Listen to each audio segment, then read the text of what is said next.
Okay, entertainment, sports. You have to put in like a reason code sort of thing before. Yeah. Just sort this stuff out, and then we're all good to go. Yeah. So how's it going, Richard? You good? Yeah, really good, thanks. Yeah. Buzzing after the weekend. Yeah. And yeah, after Josh Taylor win, definitely. How about you? Yeah. It was good stuff. It was good stuff. To be honest, I stayed up for it. Yeah. Watched it. And yeah, it was a decent fight. What did you make of Taylor's performance? Yeah, to be honest, I thought it was unbelievable performance. I mean, the first couple of rounds, first 3 or 4 rounds really. I think Ramirez were taking most of the early ones. I was a little bit concerned, and it were getting to like round 4 or 5. I thought Josh Taylor looked a little bit uncomfortable. I think some of the body work were getting to him a little bit. Yeah. But then, like I said, Josh Taylor just sort of pulled it out of the bag for that great. Put him down. I think Josh Taylor was definitely feeling it a little bit. Like after like 3, 4, 5 rounds, I think he was feeling the pressure. You could tell when he was going in his corner. But like I say, heart of a lion, and he adjusted, and he started sort of trying to set him up with a couple of traps, and he got him with a great shot that the first knockdown. And like I say, I don't think he was. I think he recovered from that one, but the second one, the next round 7, was it? Yeah, I think it was round 7. Yeah, that one, I don't think he ever really fully recovered from it, Ramirez. Although he did still look dangerous at times. I think, but I must admit, like my heart was in my chest last like 4 rounds or so, because even though I felt like Josh Taylor were like sort of in control of it, he were liking to stay in the pocket here and there, wouldn't he, and have a bit of a trade-off. And like Ramirez has got power, so I was a little bit nervous about that. But yeah, I mean, what a performance! I mean, the judges, aside from the knockdowns, I know the judges they all had it 6 rounds each, but I actually had it 7-5 for Taylor. I don't know about you. I thought he had a couple more rounds, but I didn't score the rounds. Firstly, Herbalist, I hope you're well. Thanks. I'm glad you're enjoying the channel. I actually had the fight. I didn't really score it, so I don't know what in terms of the scoring, but I thought it was a close fight. I thought a lot of people were complaining about the fact that they thought that the scoring was a disgrace or whatever. I'll be honest with you, I thought the fight was close. I think the scoring was fair. I think the scoring was fair, bearing in mind, I thought the fight was nip and tuck. I don't think there was a lot in it. I think the 2 knockdowns won it for him. I do. Yeah, definitely. I do. I don't think it was. It wasn't one-sided. It wasn't like people like. I get what you're saying when you say he was in control. But I think it was a very close fight. I don't think Taylor by any means was walking the fight. I think it was tough. Guys, happy meal. I'm gonna come on to Pacquiao Spence later, so we are gonna talk Pacquiao Spence. That's the main thing. But just before we get onto that, let's talk a bit of Josh Taylor because he won on the weekend. But yeah, obviously he became undisputed light welterweight champion. It's a great achievement because I think Lennox Lewis did it, but that was 3 belt. Like no British fighter has won a four belts. Which obviously is a great achievement. What do you make of what he's done? Oh yeah, I mean, there's only been, I think, 5 other fighters from the 4 belt era who's won all 4 belts. Became undisputed. So I mean, really, when you look at it, it's an unbelievable achievement. And I mean, to be honest with you, regardless of what happens in the rest of his career. you know, it's cemented his legacy well and truly, both in world boxing and, you know, in that sense, and British boxing especially. And obviously Scottish boxing is an absolute legend, you know what I mean? I know we're talking about his hero, Ken Buchanan, you know, so I mean, it's obviously it was 2-belt era when he did it, but, you know, like Scottish boxing, it's such a shot in the arm. And, but just for British boxing as well, because in recent last few years, like every time the British boxers fought at that elite pound for pound sort of level, they've all, you know, been found wanting. You know, we've not really, you know, we've not really competed with them, have we, the Americans? I agree. And you know, Americans and Mexicans, and I just think, you know, it's really good to see a British fighter go out there and back up what he's saying as well. What do you make of the 140-pound division? What do you make of the division? Yeah, I mean, I know me and you mentioned it briefly a couple of weeks ago, didn't we, when we did the live? And like, there ain't that many massive names there, is there really? That's the only problem. But in terms of quality, like, in terms of like, I know the names aren't there, but in terms of like, compare it to like 10 years ago, like, what do you think? What do you think of these guys?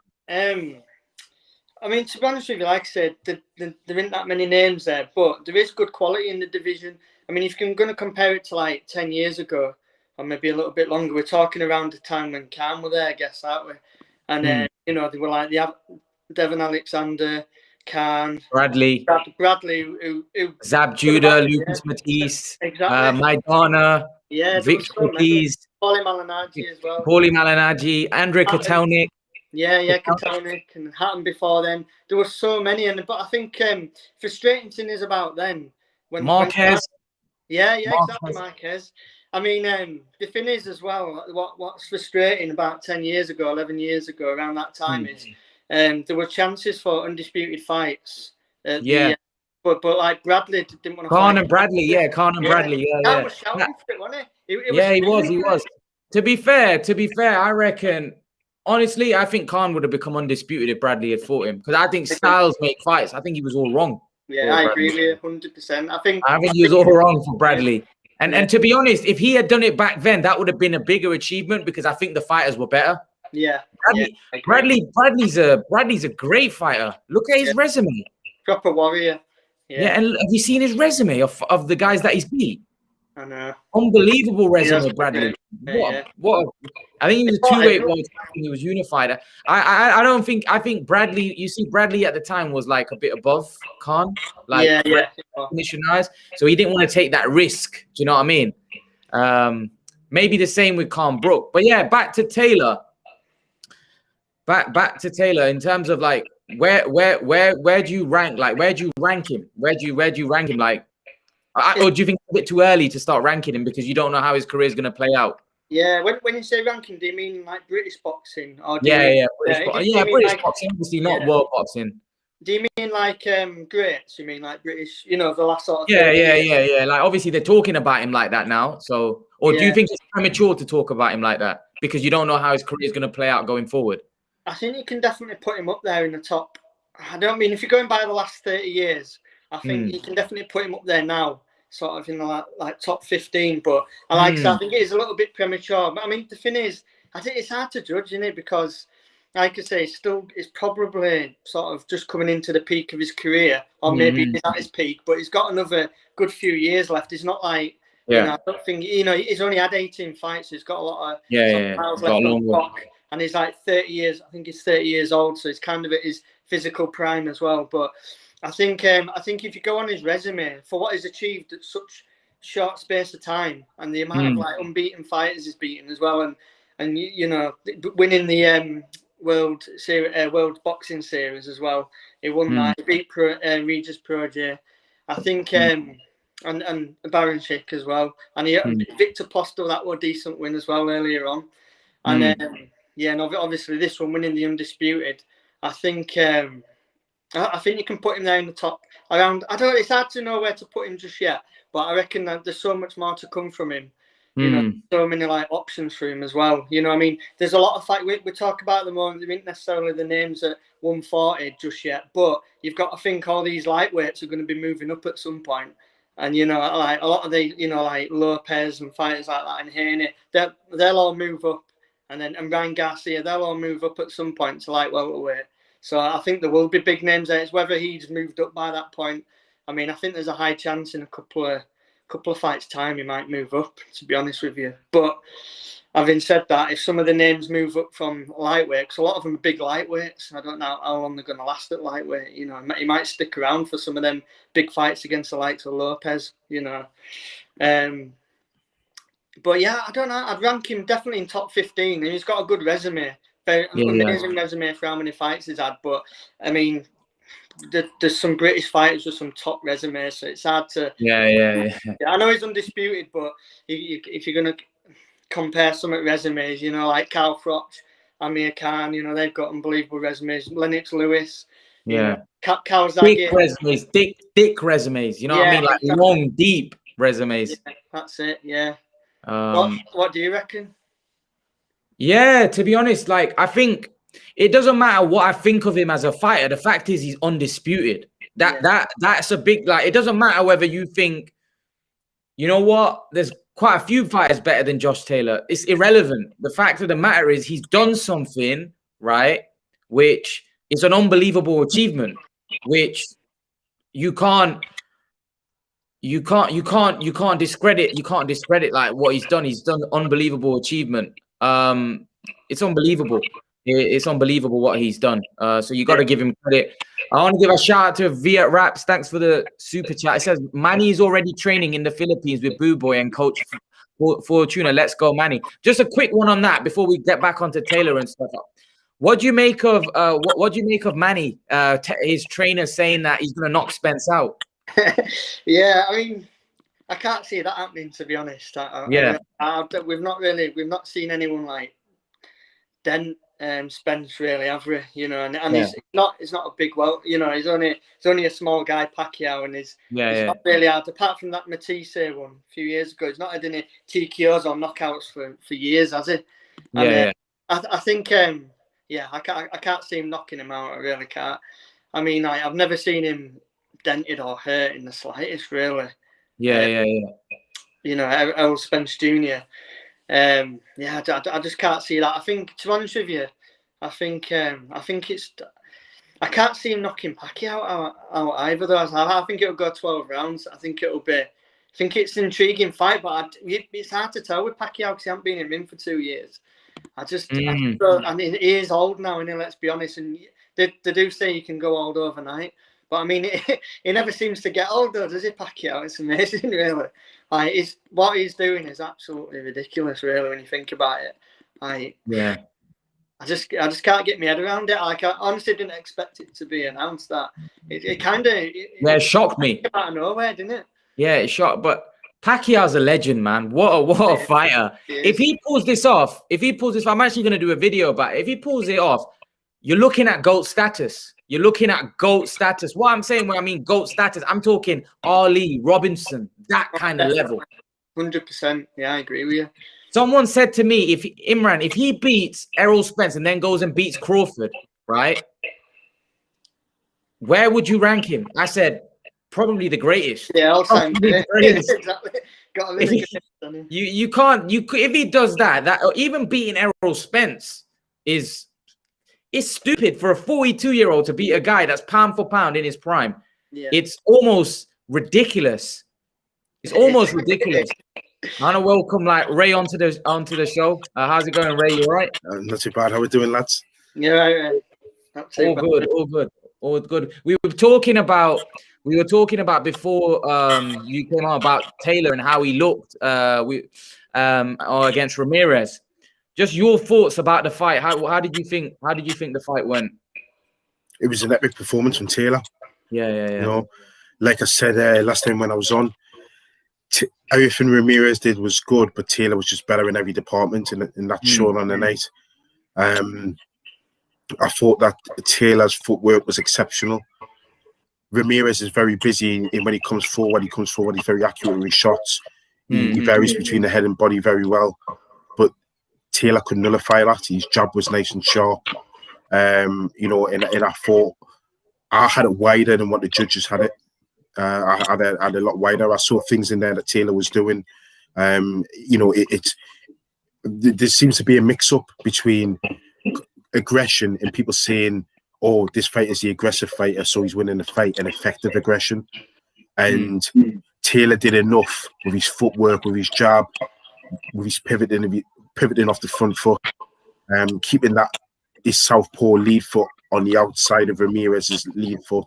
All those little things, and now that we're getting shots off, and he became the ring general in that fight. So, in terms of aggression, although Ramirez had good aggression, it wasn't effective aggression because Taylor was nullifying that. So that's why I had it 116, 110. Taylor. I don't believe all this, or if it wasn't for the knockdowns, it would have been a draw. I think that's disgusting in the sense that the guy came there in the backyard in America, and he did a job on him. So it's onwards and upwards for Josh Taylor. It was a good, very, very good performance. Guys, I want to come on to a topic. Got all your thoughts about the Ramirez Taylor. Basically, I saw an interview with Boxing Social. I don't know if you guys seen it. Barry Jones. He did an interview, and he was with Rob Tebbett, and they were talking about. He basically talked about Hatton, Khan, and Taylor. Oh, was that the podcast?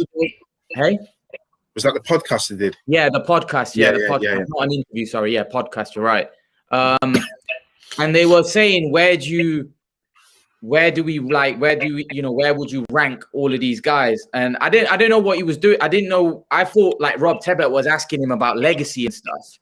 But I think he started talking about like who would win. And he mentioned he put Taylor number 1, Ricky Hatton number 2, and Amir Khan number 3. Right? He said that if Taylor fought Amir Khan, he'd be too strong for Amir Khan. Like Amir Khan would be not strong enough to handle his strength and power. Eventually, he'd get to him. I think he said something along those lines. Before I give my thoughts, I'd love to know your guys' opinions. Richard, Ray, whoever wants to go first, give your opinion. Let Richard go first. Hey? So I'll let Richard go first. Right, okay. I don't know. I mean, in terms of resumes, if we're just talking about that to begin with, I'd say I do think Khan's probably got the best resume overall between the three of them. I think if the fought, first of all, Taylor against Khan, I always because I've had discussions about this before, like before Saturday night when he became undisputed. But I always kind of thought Khan had just been a little bit too good for him. But I don't know now. Like I say, Khan's always struggled a little bit with like inside fighters, pressure fighters a little bit. I mean, and finish with Josh Taylor is like I don't think he's like a 10 out of 10 at anything, but it's kind of like a 7 out of 10, 8 out of 10. Agreed. Almost every attribute is very good at everything. And I think that we can, like I say, it's unbelievable at certain attributes, but it's sort of like obviously it's got some vulnerabilities in defensively. Gets caught with certain types of shots and does struggle with pressure fighters. But I don't know. I think Khan would try and keep it on the outside and try and box him. I mean, Khan does always look good generally against boxers. But I think he'd use his speed and his control of range has always been pretty good, especially on his prime. Amir Khan, but I don't finish with Khan though. He likes to have an exchange, and maybe he'd get caught in an exchange with Taylor at some point, maybe. And I do think Taylor probably is a little bit stronger than Khan, maybe. And I don't know. Do you know what? That'd be an absolutely unbelievable fight. To be honest with you, I think it'd be a better fight than Khan Hatton or Taylor. You think Khan beats Hatton? I think it does. Yeah, I think. I know obviously he's another really good sort of pressure fighter as well as Ricky Hatton, but he is a little bit smaller. I just think think Khan will just sort of like keep on his jab against him and be really disciplined against that. And Hatton's known for like cutting up bad as well. He used to cut up quite bad, didn't he? I don't know. Do you know what? They'd all be unbelievable fights, but I think Khan would beat Hatton. And I'm to be honest with you, after the last after seeing that on Saturday night, I don't know. I think maybe Taylor could beat Khan, possibly. I don't know. I'm a little bit torn there. I don't know what do you think, Ray? I think when you come talking about those 3 fights, one, styles make fights, and you don't want it to be like rock, paper, scissors. This fighter can beat that fighter, and the other fighter can beat the other fighter. I think Khan would beat Hatton. Speed, jab. I agree with when you say he could stay his discipline. I don't think Khan would get too engaged with Ricky Hatton. Or I think they would all be physically stronger than Amir Khan. I just think Amir Khan's speed gets him out of trouble with Hatton. I don't think so with Josh Taylor. I think Josh Taylor beats Khan quite comfortably. I think the problem with Amir Khan, you touch upon it, is the exchanges. But I think what Josh Taylor does, his best attribute is he figures you out. I give him 10 out of 10 for that. Yeah. Ramirez at one point was probably coming into the fight. He turned it straight away with the knockdowns. Like, you know, and the uppercut came out of nowhere, really. That's the mistakes he make at the top level. Ramirez made a mistake when he dropped his right hand that he probably would have got away with against previous opponents, but not Josh Taylor. So that's what Josh Taylor's really good at. So when you think of how many mistakes Amir Khan makes, how he always gets clipped with a left hook after a break, you can imagine all those Taylor's a southpaw, him capitalizing on that. Yeah. So these are the top level. The mistakes that get made at top level, and I think Josh Taylor's very good at capitalizing on that. So I think Taylor wins out of that round robin. In terms of resumes, I always think, I've said this before to Imran, that Amir Khan's record is really minimized for some reason. I mean, I've got my own views of why it is. I know Carl Froch's gets put up there, and Carl Froch's is unbelievable run. But it's a difficult one because Josh Taylor, if you look at all the undisputed champions that they've ever been, there's only been 5 in the modern era. You've got Crawford, Usyk, Hopkins, and Jermaine Taylor. If you compare them all, Taylor's probably fought out of them. He's fought the most unbeaten fighters, and he's fought some big names in his last 6 fights, and most of them out of his 18 fights, half of them have been out of the way. Half of them have been out of Scotland. Yeah, they've either been in America or you know in because his home Scotland, not London, Scotland. So you've got to give him credit. But Amir Khan did that as well. But I mean, we're talking about an undisputed champ here in 18 fights. Amir Khan was a unified like welterweight champ. So I think that's a difference for me. I have to lean towards Taylor because he's the undisputed in that weight division, and he's the only Brit to have ever done it in the modern era. Yeah. And there's only been 4 others, as I mentioned, who've done it. So for me, I'm just going with Taylor. But I need to say, I can't minimize Amir Khan's achievements. Everyone knows I'm a massive Amir Khan fan, and it does hurt me a bit when I see a lot of people underplaying his achievements because he's been a torchbearer for British boxing for many years. 100%. Yeah. Basically, my opinion was on it. It's a tough one because I've always thought over the years, before obviously Josh Taylor's now come into the picture, whereas before no one was used to talk about him. It's only now that he's become the undisputed champ and he's now been in the conversation with Khan and Hatton. But before, I always felt Khan would beat Hatton, but not many people thought that. Like most people that I see online and stuff, they always say Hatton beats Khan. But I always felt like styles-wise, Ricky was quite one-dimensional. And he would come forward, and I don't know. I just felt like Amir Khan would beat Ricky Hatton. But in terms of Josh Taylor, I think that would be a harder fight. I think he's more versatile. I think he's a better boxer. I think he's a better boxer. He's a much better boxer than Ricky Hatton. And he's bigger. He's stronger. He probably punches hard. He punches harder than Ricky Hatton. So that would be a tougher fight. But I personally still would favor Amir Khan. I just think if he can beat Marcus Maidana, I don't think Josh Taylor's as strong as Marcus Maidana. I don't think he punches as hard as Marcus Maidana either. And I don't know whether after watching the Baranchik fight, the Ramirez fight, I don't know whether he beats I don't know whether he beats Maidana. If I'm honest with you, I don't know, because Maidana was an absolute animal. And when I saw the way I know people now talk about Adrian Broner like they do, but at the time, let's not forget, he was an undefeated 4-weight world champion, and Maidana just walked straight through him. Like, literally, it wasn't even a fight.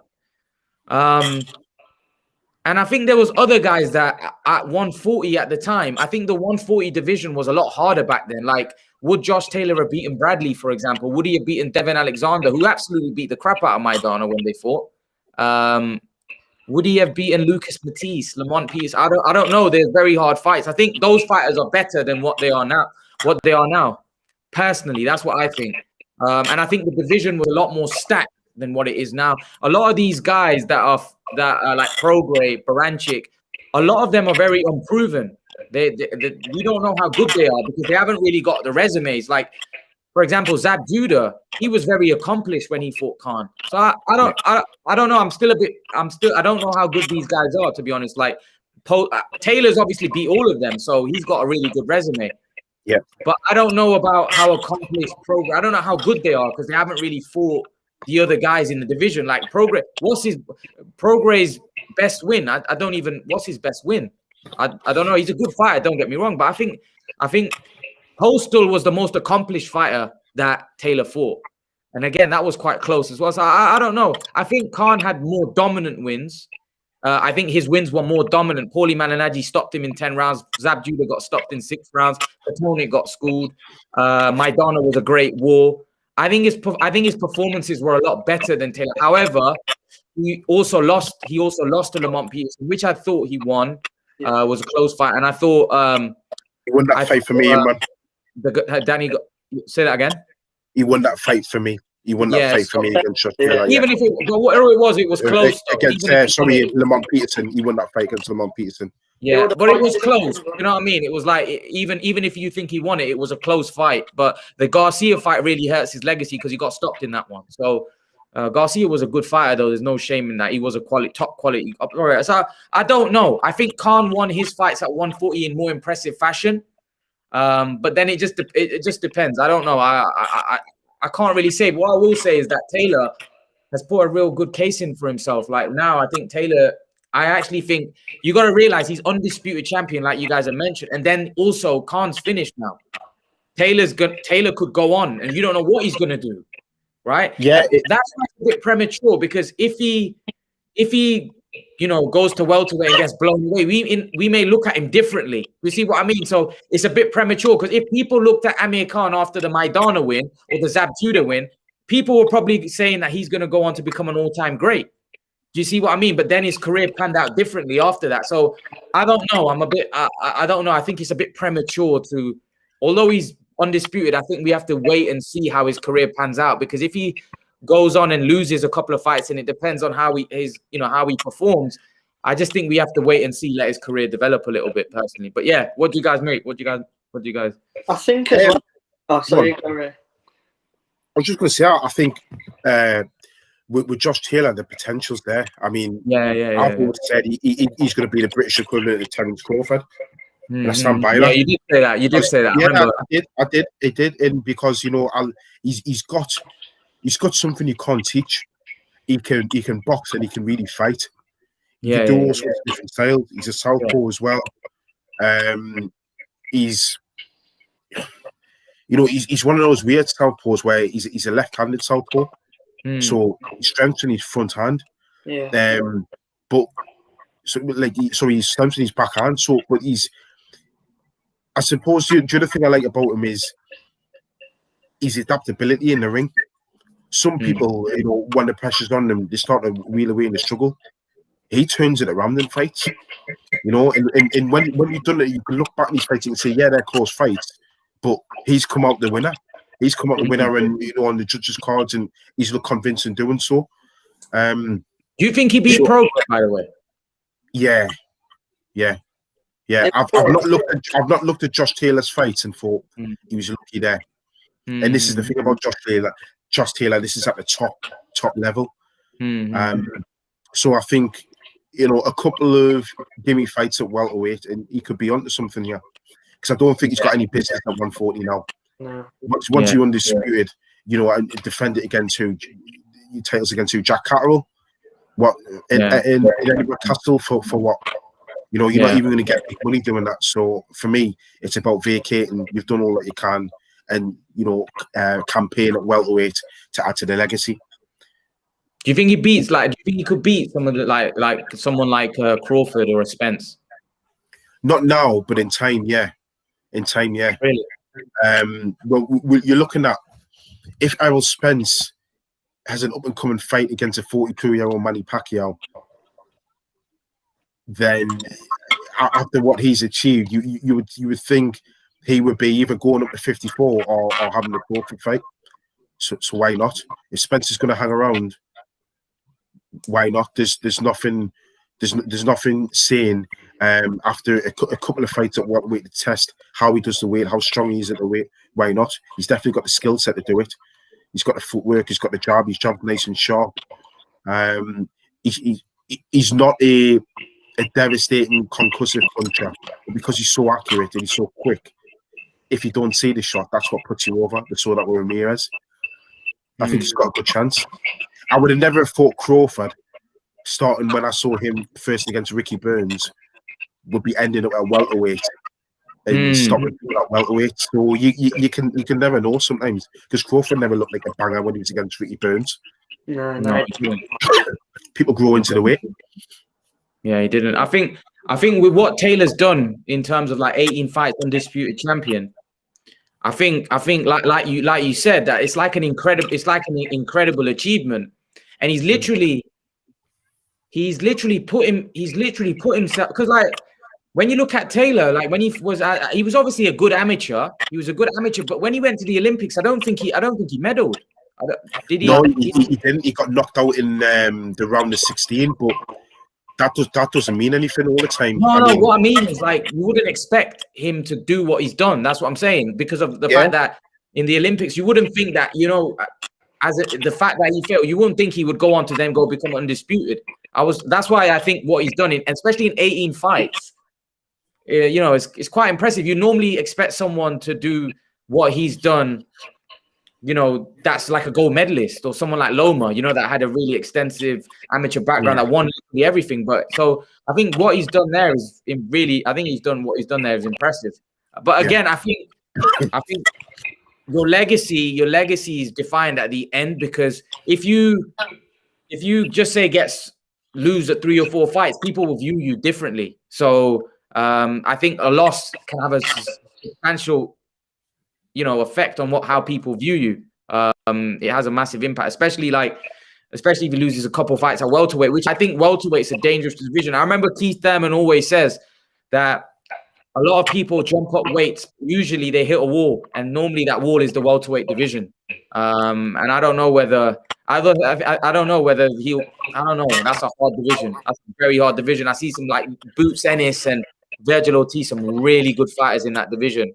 And then you've got the top guys, of course, that's going to be a hard division. That's a hard division. Because now remember, a lot of these guys that he's been fighting, the fighters that he'd be fighting at welterweight would be a step up.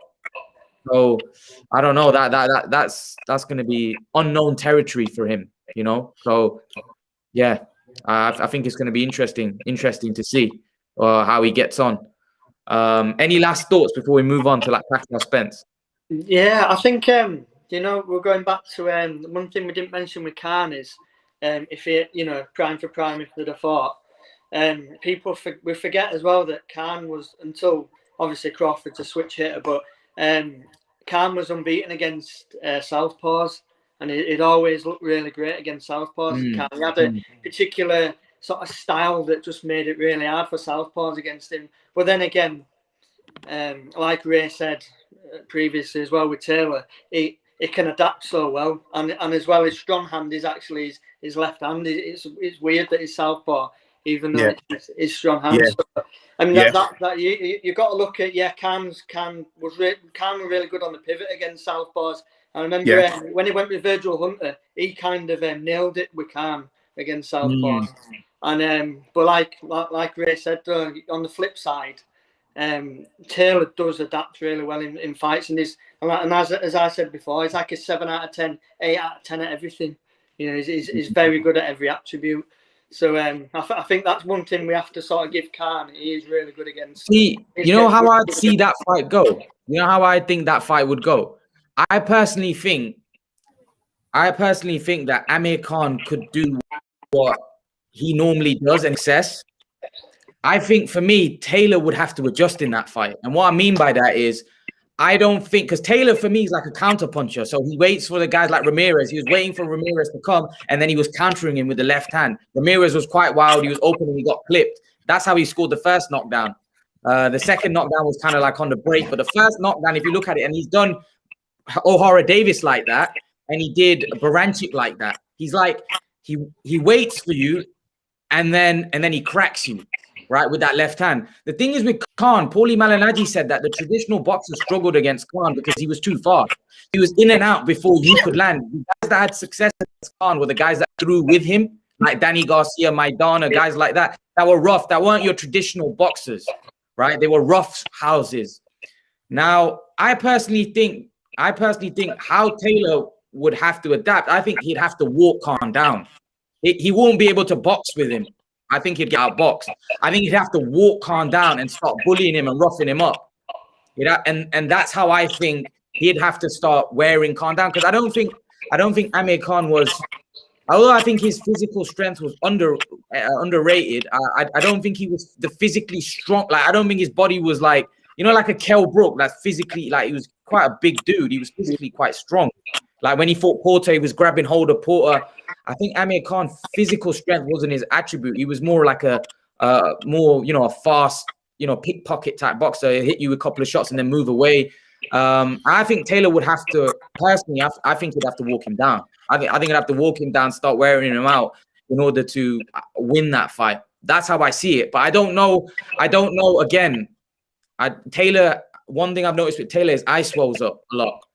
That would be a problem, just like Khan's chin might be a problem for him. But again, I don't know. It's hard to call, man. It's a 50. I reckon it would be like a 50-50. I don't know. It's a tough one. But Taylor's done that before, and if you look at some of Taylor's fights, he's mixed it up. And that's what I'm saying about Taylor. He can fight, and he's shown that he can box as well. Where Amir Khan's just box. The thing with Amir Khan is, the only person I've seen outbox Amir Khan was Terence Crawford. That was way past his prime. Way past his prime. I don't think he was in his prime. Like that's the point I'm making. The only person, if you look at Amir Khan's resume, who's ever outboxed Amir Khan is Terence Crawford. So Amir Khan would have to box to a T. That's the only way. I mean, you talk about somebody who's outboxing Canelo. This is the level I'm talking about. So that's what I'm saying. He was very difficult to outbox Amir Khan. But finish with Khan as well. He seemed to he always seemed to get caught a little bit in the exchanges when he stayed there a little bit too long as well. Yeah, that's what I'm saying. Because he made that mistake, that the hand drops, timing beats. This is and how do you beat speed? Everyone knows when you're in the gyms, how do you beat speed? It's timing. And that's what Josh Taylor has. Yeah, that's what I was going to say. Josh Taylor, you were on about it before saying what beats Khan. It's like who's it? And Danny Garcia. Although I do think his boxing ability is a little bit underrated, but I think with Danny Garcia, his timing's really good. From his left hook, his left hook was almost as good as what De La Hoya's left hook was. Yeah, So Ray and Richard, do you not think Khan could hurt Taylor? I think he could. Do you know what? I've just seen Taylor. I think Taylor has been buzzed a few times, and I think he was buzzed in the other night a little bit. I can't remember which round it was. I think it might have been. I think he got buzzed in the first knockdown round. I think not long after it. Round 6. I was just thinking it was round 6. I think it was in about momentarily. Yeah. So I mean, he's been buzzed, but we've never seen him proper. I think even O'Hara Davis buzzed him. In like quite early on in, I think they had a little bit of a ding dong back and forth. I'm sure that even O'Hara Davis momentarily buzzed him. So it can be buzzed, but I've never seen him hurt, like proper hurt. I've seen him, momentarily buzzed, but never hurt to the point where his legs have gone or anything like that. I don't know about you guys. He carries it well. But when Amir Khan gets hurt, he doesn't carry it well.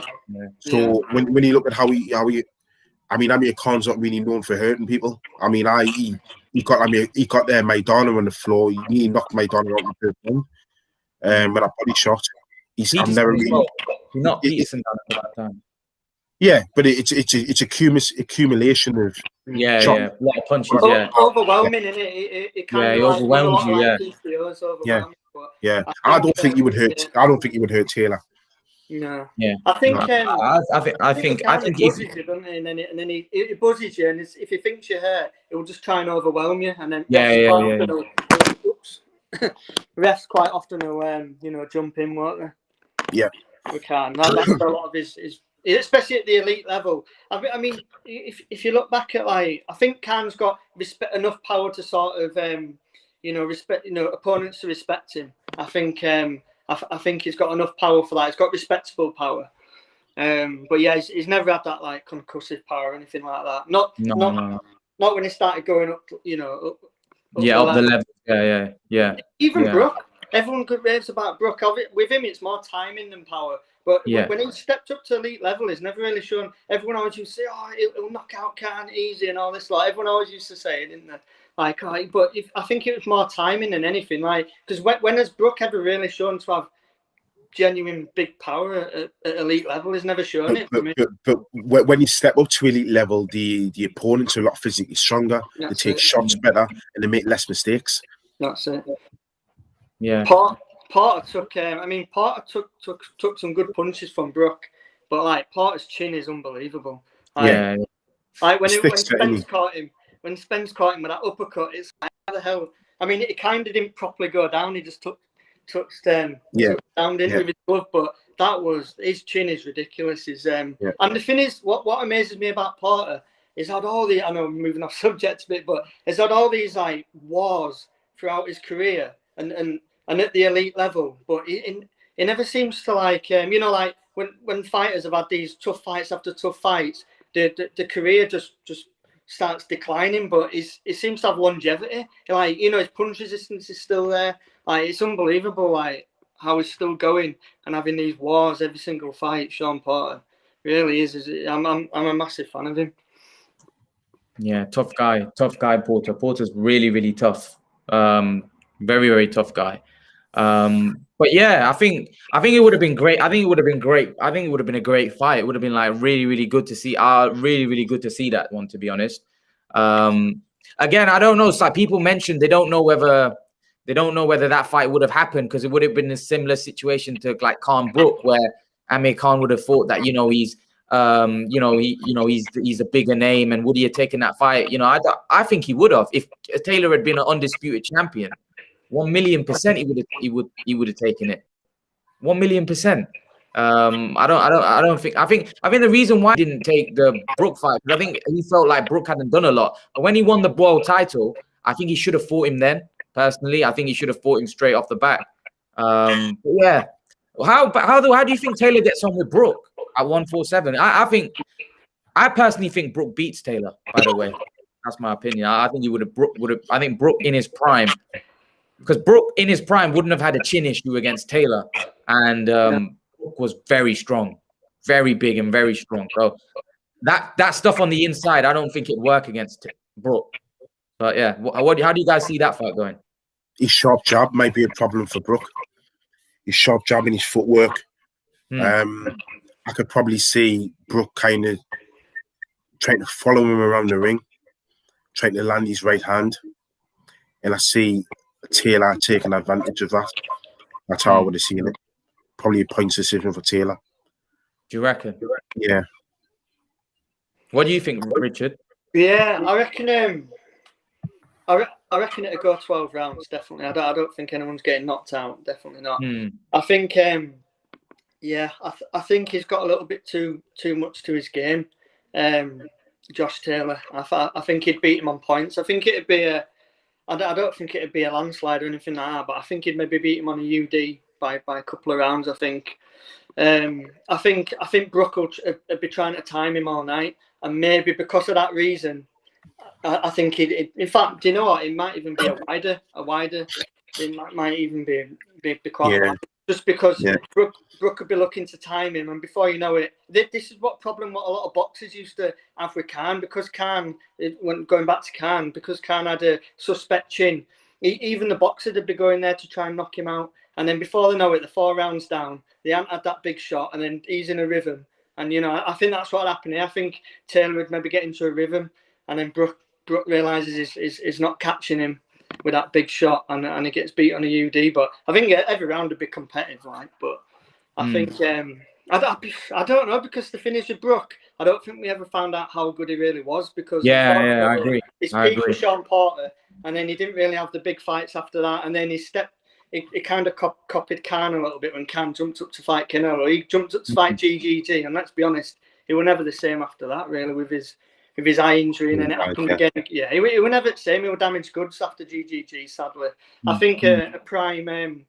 I think the Brook who fought Porter, if he'd have fought Spence Jr., I'd have given him a big shout, because I mean he was doing well early on with Brook against Spence Jr. But I don't know. It's really hard to tell with Brook, because I don't think we ever saw the best of him, if I'm honest. Really. Yeah, we didn't see him. We didn't really see him. Yeah, but guys, anyway, moving up to talking about this Pacquiao Spence fight. Obviously, it came out of the blue last Friday. It's a massive fight, and I can't wait for it. I can't wait for the fight. I think it's going to be like a mega showdown. What chance do you guys give Pacquiao? What chance do you guys give Pacquiao in this fight? You go first. Not much. I think he's coming in after a 2-year layoff against arguably the best welterweight that there is now, at his peak. So Errol Spence is at his peak. I'm really struggling to see how I can give Manny this, because Manny will start fast, but Errol Spence will very, very quickly get used to that speed, and I think he'll just walk him down. I think Errol Spence is just too physically strong for Manny. And I've seen a few people saying Manny will win on points. I don't see that happens. I don't see how Manny can keep the pace and tempo for 12 rounds against a welterweight that's done it against everyone, bar Crawford, for the past 5-6 years consistently, who's strong enough, can punch with either hand. I think the only advantage, it depends how quick Manny is. It depends on how quick the fight lasts. If Manny's lost a bit of his speed, which I think he will have, because I mean, we keep talking about his age, but it isn't necessarily the age. It's the fact that he's had 2 years off the top level. So to put him in with the very best, it's brave of Manny Pacquiao, and I commend him for doing so. I said to him, man, when I was last on the show, I give him full props for doing it, considering my favourite fighter's fighting some Paul Logan or whatever he's called. This YouTuber, it's a gimmick. Manny Pacquiao's at least in a proper fight, but for me, it doesn't end well for Manny Pacquiao. I see Spence stopping him. Really, Richard here says Pacquiao wins on points. Richard Brown says Pacquiao wins on points. And I like Richard. I like Richard. I like some of his comments, but I've got to disagree with this one. Yeah, Richard, the other Richard. What do you think? What do you think? Do you think Manny Pacquiao can pull this off? I'm not writing Manny off. I just can't do it. Because let's be honest. Yeah, it's cool. Yeah, basically, before, let's be real, Thurman. A lot of people pick Thurman to beat Pacquiao.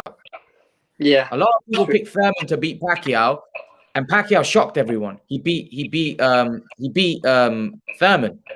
So I just don't know. I just don't know with this. I don't know. What do you make of it, Richard? Yeah, to be honest with you, I mean, in terms of when Pacquiao fought Thurman, I actually thought Pacquiao had a really good chance of doing it, and I kind of had a feeling he would, just because I'd seen Thurman in his fight before against Lopez, and he didn't look great. And Thurman had quite a long time out of the ring, like a year and a half, and he just didn't seem like the old Thurman to me. And I think, as Ray says, at that level and at that age, 2 years out of the ring, it's going to actually be over 2 years by the time the fight. It's too long out of the ring. I mean, we've seen so many fighters over the last few years make comebacks, or they might not have been officially retired even, but they've tried to come back to the top level. And having like 2 years out of the ring, especially when you're in your, it's not like he's even in his 30s, his early 40s now. And like, I think a few years back, it was still a bit of a gym rat. He always used to be in the gym. It's like back in the day when Mayweather, I think I've mentioned it before, like when he used to retire and then come back and have a fight, before the McGregor ones, back when he was fighting legit world-class fighters, he'd say he's retired and then he'd come back and he'd fight. But in that time, he wasn't really retired. He was in the gym every single day. He was absolutely dedicated to his craft, an absolute gym rat. And that's what Pacquiao was. But now, he's in the political stuff in Philippines. He's doing a lot of his charity work. Is he still a gym rat? I'm not so sure he is. Did you hear what his strength and conditioning coach said? What's that? Strength and conditioning said he doesn't leave the gym. He goes, even when he's his political thing, he don't leave it. If that's true, I know he always used to be a complete gym rat, and that's why in the past he's had a bit of time out of the ring and he's been able to perform. And but these last 2 years, I don't know, he don't post many videos. He always used to do. I said this about Khan when he made his comeback after, after he had like 2 years off after Canelo. If you in your 30s, once you hit your 30s, if you have a couple, it doesn't matter what sport it is, any sport, especially a sport where your legs are important, especially like if you have a sustained period of time away from your competitive sport in your early 30s, and it gets harder as you get older, you can't just go straight back to that top level. And I think 2 years out of the ring is going to affect him. And I could say for a few rounds, he might look flash, he might look good, he's got his fast hands, but I just think Spence Jr. is too big and too strong, and he's a really good boxer at that as well. And I just think, even with his speed, I think he'll find it hard to get in range, and because he's quite small compared to, it's small really, isn't it, Pacquiao? Well, Spence is huge for the weight. I'm reading some of the comments here, saying that Spence is too slow, no lateral movements. Manny hits harder than Spence. I don't think Spence is too slow. If you look at Spence's fights from the Brook fight, the way he caught Kell Brook with some of those shots, Kell Brook didn't see them coming. So you can't tell me Errol Spence is a slow fighter. Look at the Porter fight. Look at the way he handled him there. Again, you can't see he doesn't have lateral movement because he used those angles there. He's very good at that. And he can switch hit if needs be because he can hit hard with the other hand.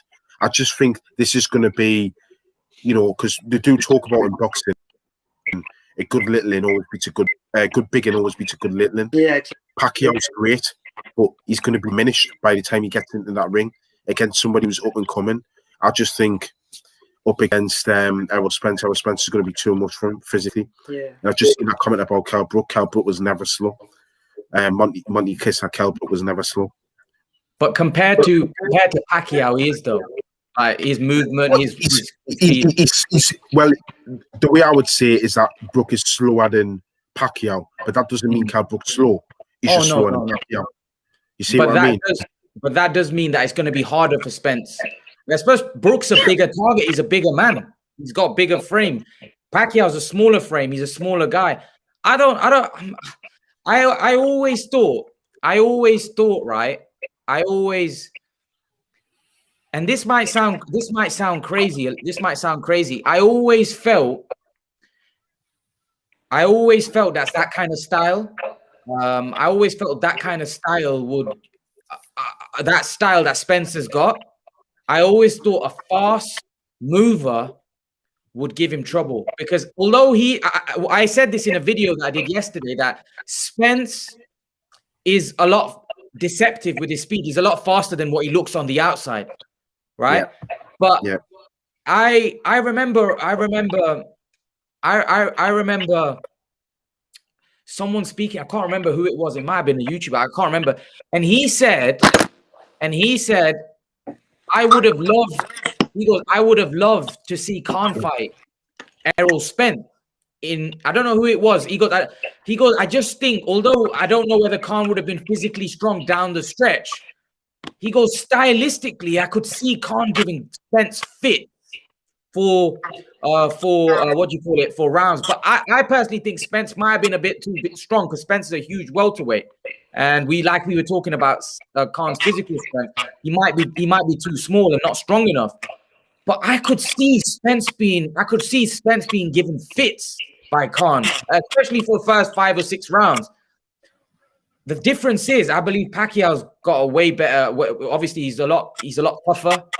He takes a shot a lot better, and I just think stylistically, I just see Pacquiao causing Spence a hell of a problem. I don't know.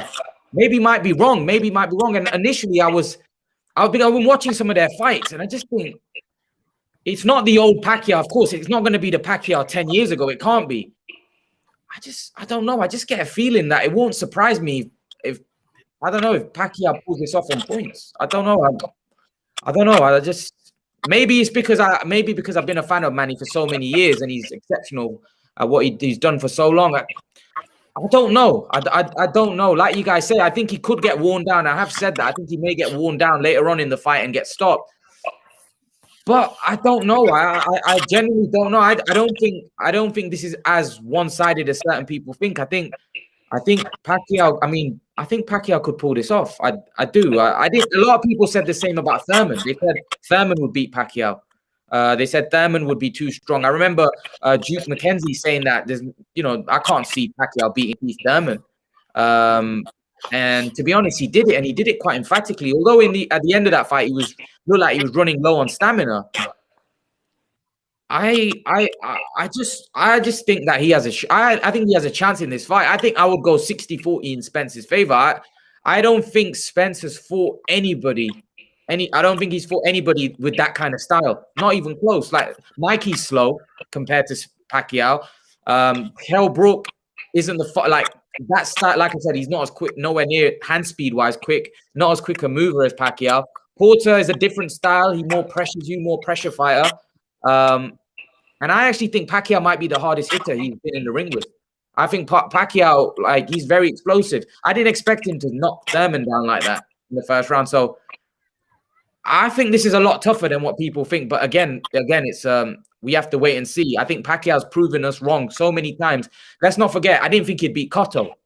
And I know that was in his prime, but I didn't think he'd beat Cotto. He absolutely battered Cotto. Many didn't think they thought Margarito De La Hoya would be too big. He absolutely took him apart.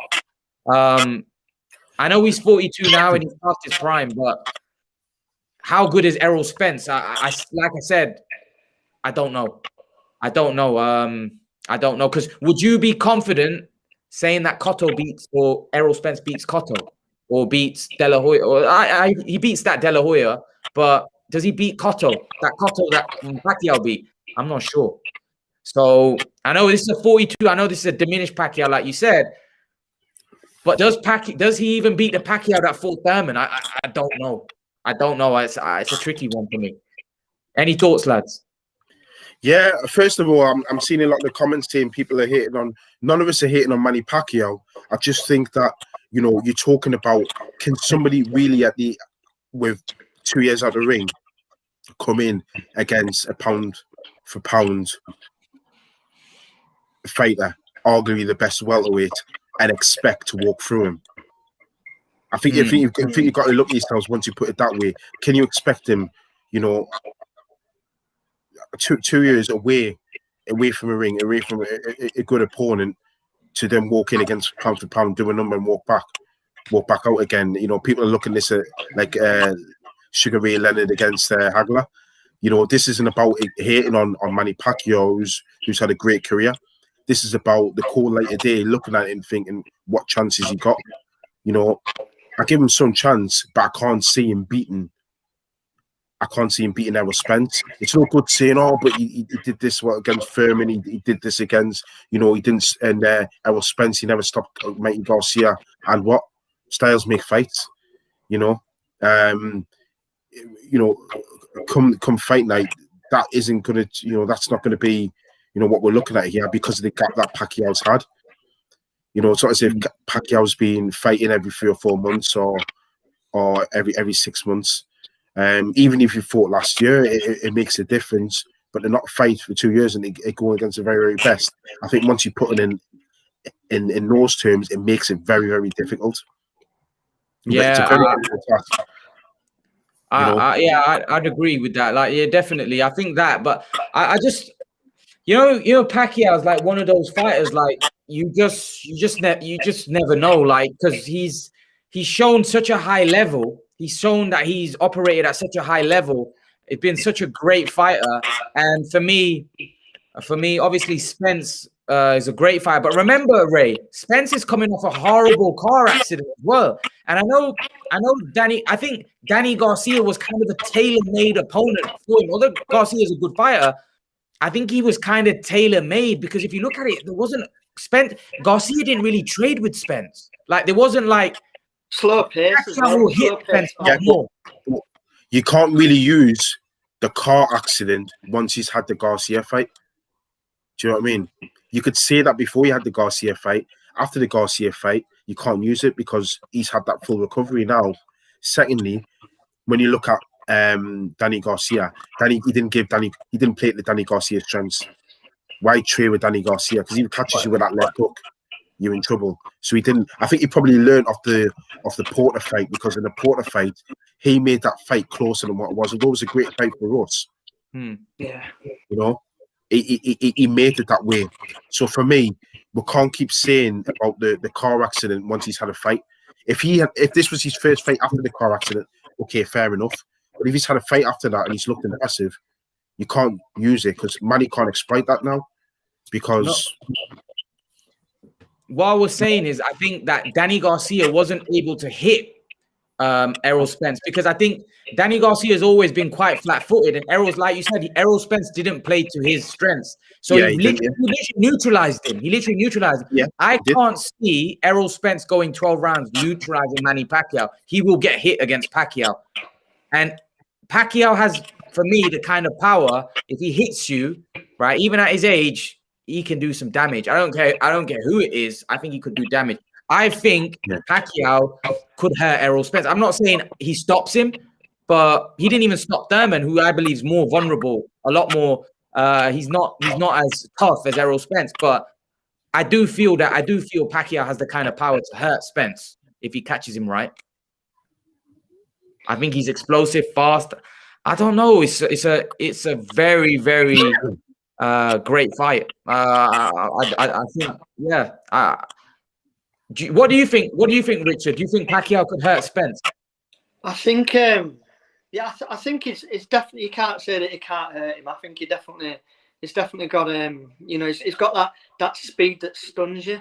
So I can see him causing Errol Spence some problems with that speed. No question about that.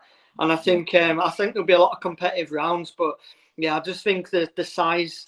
The natural size. I mean, I won't surprise me if he moves up pretty soon. To be honest with you, Errol Spence is huge for the weight, and I just think his size will be too much for him. I think ultimately, I don't think he'd knock Pacquiao out. I think if the fight were to stop before 12 rounds, it'll be a TKO and maybe even like the corner thrown in the towel or something. I don't think he'll knock him out or anything like that, out cold or anything like that. To be honest with you, I do think it may go 12 rounds, but I just think that Errol Spence will just have a bit too much strength and power in there. But like you say, you can't 100% write off Pacquiao. He's a legend and a legend of the game. It's just that inactivity 2 years out of the ring when you're 42 years old. Maybe even regardless of if he's a gym rat, it's just and he's had a lot of miles on the clock. I just think the size difference is just going to play a big factor. I think, I agree with you. I mean, this will probably be, Manny's 72nd fight or something like that. And it's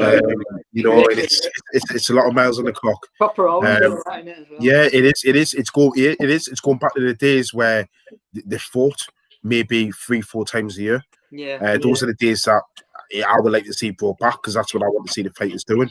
Same. Yeah. But you're up against a specimen in Spence. Although you can say, and I agree with Imran, Spence hasn't faced anyone like Pacquiao, but Pacquiao's faced somebody big and strong like what Spence is. Yeah. But that was when Pacquiao was at his peak or near enough at it.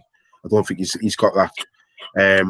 But Pacquiao the one thing that he'll always have is his power, because that's the last thing that leaves a fighter. You know, you talk about reflexes and speed; they'll be gone, but the power won't. Yeah, he's got to land that shot. You know, whether Spence is going to make that mistake for Pacquiao to land that punch. That's the thing. Yeah, I just think he'll just keep him at bay a little bit. I don't think he'll. It's just his, you know, he'll have good control of range, I think, in this fight.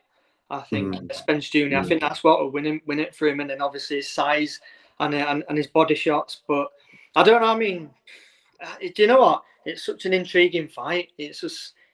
I mean, you've got to say Errol Spence is his favourite, no question. But I agree. I think I agree with him, man, in the sense it's a 60-40, because you can't count out Pacquiao. You know, but it's just like you say, Ray, 2 years out of the ring at that age. You know what? Also, I think maybe a bit confusing. I personally think that Errol Spence isn't going to walk Pacquiao down. I think he knows that Pacquiao is very dangerous. I think he's going to try to fight him like he did with Garcia. He's going to completely try to neutralize him, try to use him, keep it at range, and try not to get in exchanges with Manny, and try to basically do what Floyd did, like not to get in exchange, maybe grab hold of Manny when he gets close and try to neutralize him. I just don't know whether he can do what Floyd did as well. And I don't know whether, and I definitely know that Danny Garcia is not Pacquiao in terms of his movement, hand speed, foot speed. And that's what I think. If Spence tries to box with Manny, I don't know whether he can outbox him. I don't know whether he can do that for 12 rounds and be disciplined for 12 rounds. I think Pacquiao will drag him into a firefight. And not to say that Spence can't have a firefight with Pacquiao. He can. You know, he's got a good chin and stuff. But I just think if he tries to get in that mindset where he tries to box, I think he could get outworked. Pacquiao could win the rounds. Because I think he could. I think Pacquiao's punch output. See, that's the other thing. I don't know whether Pacquiao will be able to keep it up for 12 rounds. If he can, that's the question. If he can, then if it goes to point, do you think Pacquiao? Would you favor Pacquiao to win? No, you wouldn't. Not over points, I don't think. Funny you should say that, actually, about his work rate, Pacquiao, which obviously it's always been unbelievable and can keep it up for 12 rounds. But I was reading I can't remember what it was. Once so long back, I read in an article, and the CompuBox stats prove that over the last so many fights, Pacquiao's punch stats have gone way down compared to what they used to be. Gone way down. So I mean, is that going to be a factor? Like you say, is he going to be able to keep up that relentless pace for 12 rounds? Because I feel like Pacquiao will want to kind of set a pace, and because the thing is with Errol Spence Jr., he likes to fight at his pace a little bit. I've always sort of felt that. I know against maybe that's why he had a really tough one with Porter, but Porter he wasn't fighting at the pace. He was fighting at Porter's pace. Porter made him fight at that relentless pace. And I think against Danny Garcia, it like you say, we're kind of tailor-made for Spence. Garcia's not got a massive output, and I think for his first fight back after the accident, which has proved himself, is completely fine now. I just think that fight was great for Spence because it wasn't a fight where he had to massively exert himself. He likes to fight at his pace. But against Pacquiao, especially early on, he's probably not going to be able to fight at his pace, because Pacquiao's going to bring it. So, but like I say, whether Pacquiao can keep up his high work rate, which I think he'll be trying to sort of base a lot of his rounds off, is he going to be able to keep that up for the full 12 rounds, especially when he's going to have to take some big shots from Spence Jr., and it's going to wear him down as the fight goes on.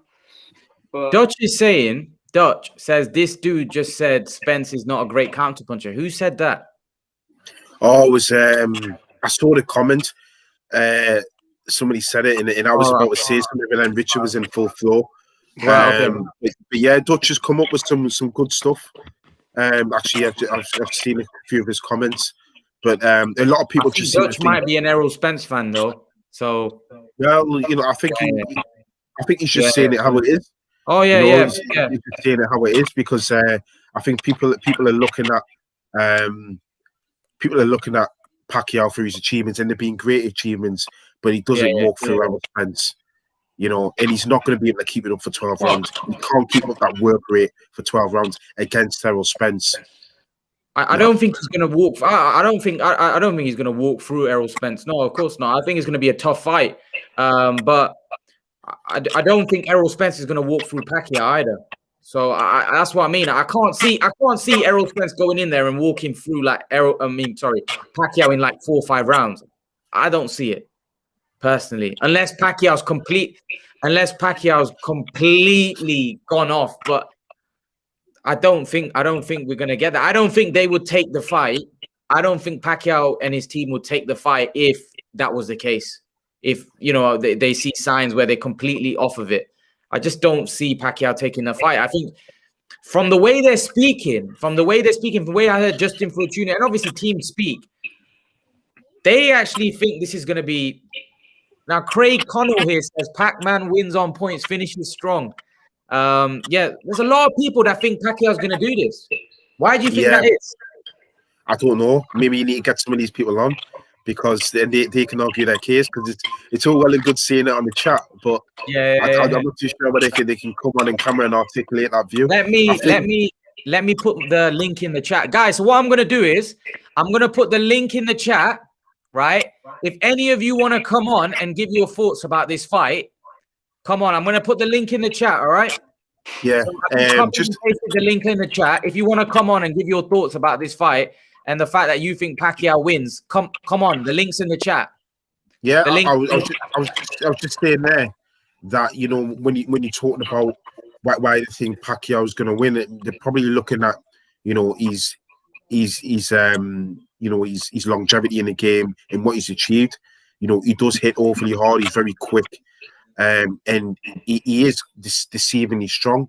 Pacquiao, you can't take that away from him. But I do think that Errol Spence will get to him late on, and I think he'll get him to TKO. TKO, I reckon, yeah. TKO like 9-10, something like that. Yeah. So Carl battered the onion rings frotch, said Spence takes him out in 7 rounds. So guys, if any of you want to come on and give your thoughts about this fight, the links in the chat, so you can come on. The link, I've literally posted the link in the chat. I'll actually do it again for you guys. One sec. So I'm going to post the link in the chat. If you want to come on and give your opinion about this fight, then come on. Right? But yeah, back to it, Richard. If Manny was to pull off this win, if Manny was to pull off this win, right? If Manny was to pull off this win, has he got a claim for GOAT status? Has he got a claim to the greatest fighter of all time? Obviously, people are going to have their opinions. Someone actually messaged me, Imran, can you do a video? If Pacquiao was to beat Spence and Crawford, is he the greatest fighter of all time? No, Spence and Crawford or Spence? Hey? Spence and Crawford or Spence? Which one? No. So if he beats Spence, would he be the greatest of all time? And then they asked me if he was to beat Spence and Crawford. I was like, if he was to beat Spence and Crawford, numero uno, without question, right? If he was to be, we've just got a viewer, Kong Yang's on. Kong Yang, how are you? Oh, he's gone off. All right. Yeah, so Ray, what are your thoughts? Oh, Richard, both of you. If he was to beat Spence, has he got a claim to GOAT status? No. I think the greatest of he's up there anyway in terms of one of the greatest. It would strengthen his claim, but I couldn't call him the greatest of all time if you beat him. Kong Yang, how are you, brother? I'm good, bro. How about you? Yeah, all good. Yeah, so what's your thoughts on this fight? Let us know. You were commenting in the comments. Let me know, what do you think happens in this fight? Pacquiao Spence. I'm a Pacquiao fan since day one, so I'm gonna go with my boy Pac. But this fight's gonna be hard, man. It ain't easy. Yeah, it is. Where are you from, by the way? Me, I'm from I'm from Minnesota. All right. Okay. United States. So, yeah, United States. Okay, fair enough. So you're picking Pacquiao. How do you think he wins? I think the speed is the key of victory. The speed. Pacquiao will have to use his speed to beat Errol Spence. The footwork. But at the age of 42, do you think he can keep it up? Whew. I see he's been off for 2 years. Yeah. When I watched when he fought Thurman, he kind of gassed out a little bit already. His age showed a little bit. So I think Errol has more chance to win. Errol will have to cut the ring too, though. Like what he did, like Jeff Warren did to Manny Pacquiao. Because Errol is bigger, taller, and stronger. So Errol will have to cut the ring.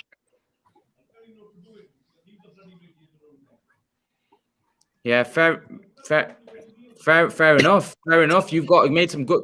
So you think Pacquiao's speed will be the key to winning this fight? Obviously, that's been his key to winning every of his major fights. But in this fight in particular, if do you think he's able to do that for 12 rounds though? Because if Spence starts putting it on him and then taking him deep into the fight and starts putting those body shots on him, start hitting him hard, because Spence is relentless. You know, look what he did to Brook. Look what he did to, even Mikey Garcia. He battered Mikey Garcia, you know. Do you think Pacquiao can take that kind of punishment, absorb that, and then come back with more? If you compare his last opponents with Manny Pacquiao, I think Pacquiao's just a different breed. Like Pacquiao's no Kell Brook, Pacquiao's no Sean Porter, Pacquiao's no Mikey Garcia. Yeah, Pacquiao, I agree. Man, Pacquiao, man, he ain't no flat-footed fighter. He has forward, so I don't think Errol body shot is gonna land on Manny Pacquiao. Like, when was the last time when you see good body shot land on Pacquiao? True, that's true. That's true. Any thoughts, Frank? The best body shot that I see land on Pacquiao was Marquez. Marquez, to me, is the only fighter that I see get Pacquiao problem. I've never seen any fighter get Pacquiao problem like Marquez. Like, make Pacquiao think twice. What about Mayweather? Floyd. I mean, the Mayweather fight was. I think that fight was the dumbest fight I ever seen, though. Like, it was a boring fight. Both of them. He gave Pacquiao problems, though, didn't he? The money only. He gave Pacquiao problems, though, didn't he? I mean, Mayweather didn't give Pacquiao problems. To me, what I see, I watched the fight like 10 times. Mayweather Pacquiao just came in there for the money. They didn't give what the fan want to see. Yeah, I suppose where I'm going with that one is he lost the fight convincingly.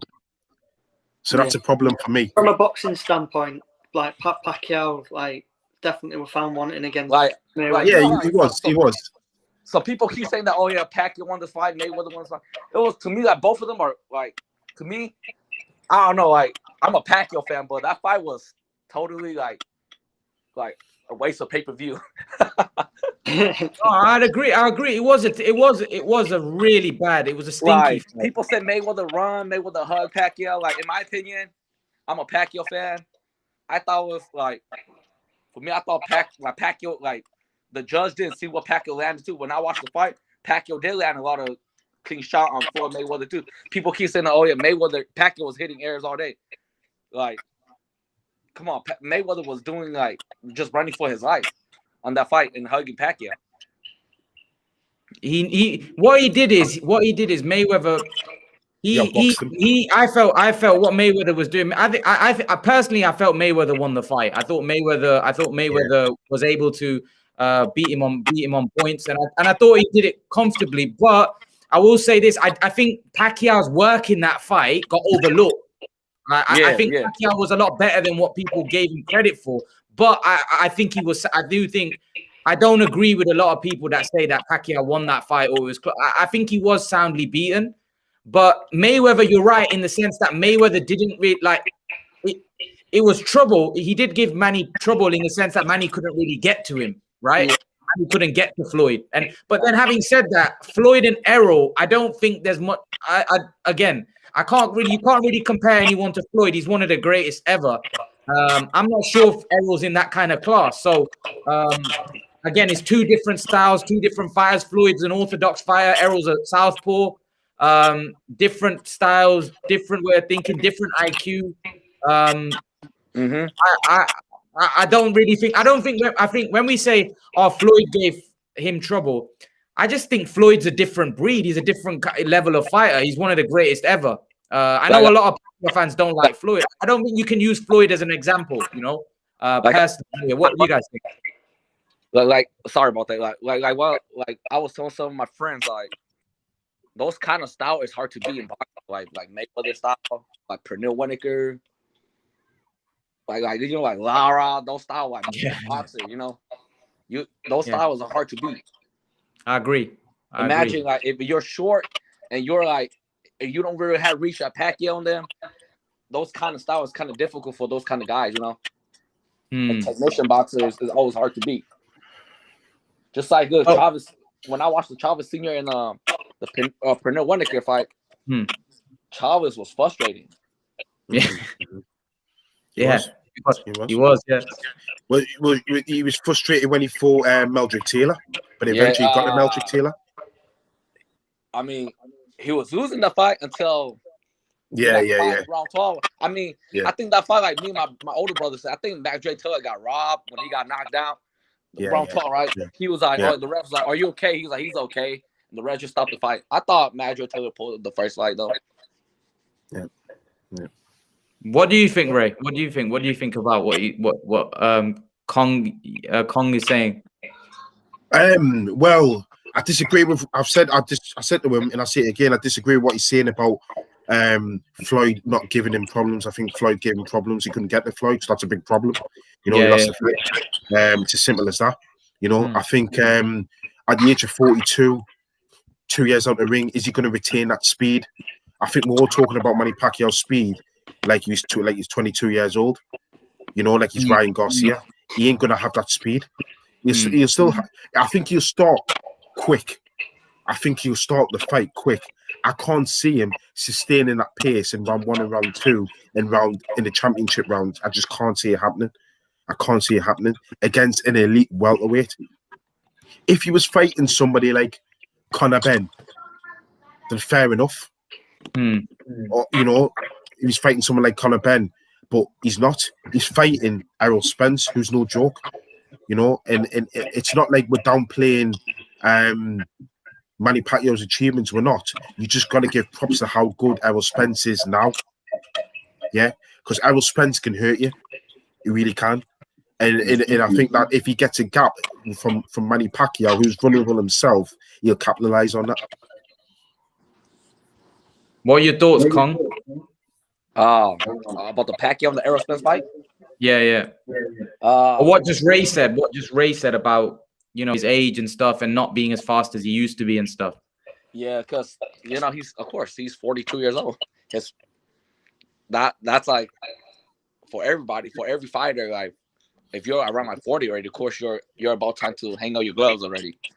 It might be Manny Pacquiao's last fight. Win or lose, I think probably going to be his last fight. Yeah. What do you think? Do you think Pacquiao could beat Crawford?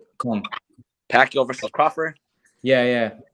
Like I said, like it's hard to say, like to predict. You know, like when you think about Crawford and Pacquiao, Crawford he hasn't fought anybody like Pacquiao too, and Crawford never fought anybody like Sean Porter. Errol Spence. He never been with elite 147. You know, so I can't really judge who wins or not, you know.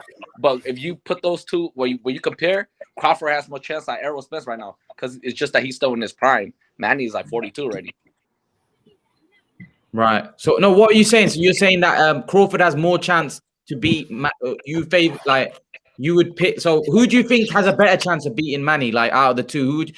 They both be favorite, but who do you think would you favor more? Crawford or Spence? I say Errol. Right, okay. I say Errol. Okay.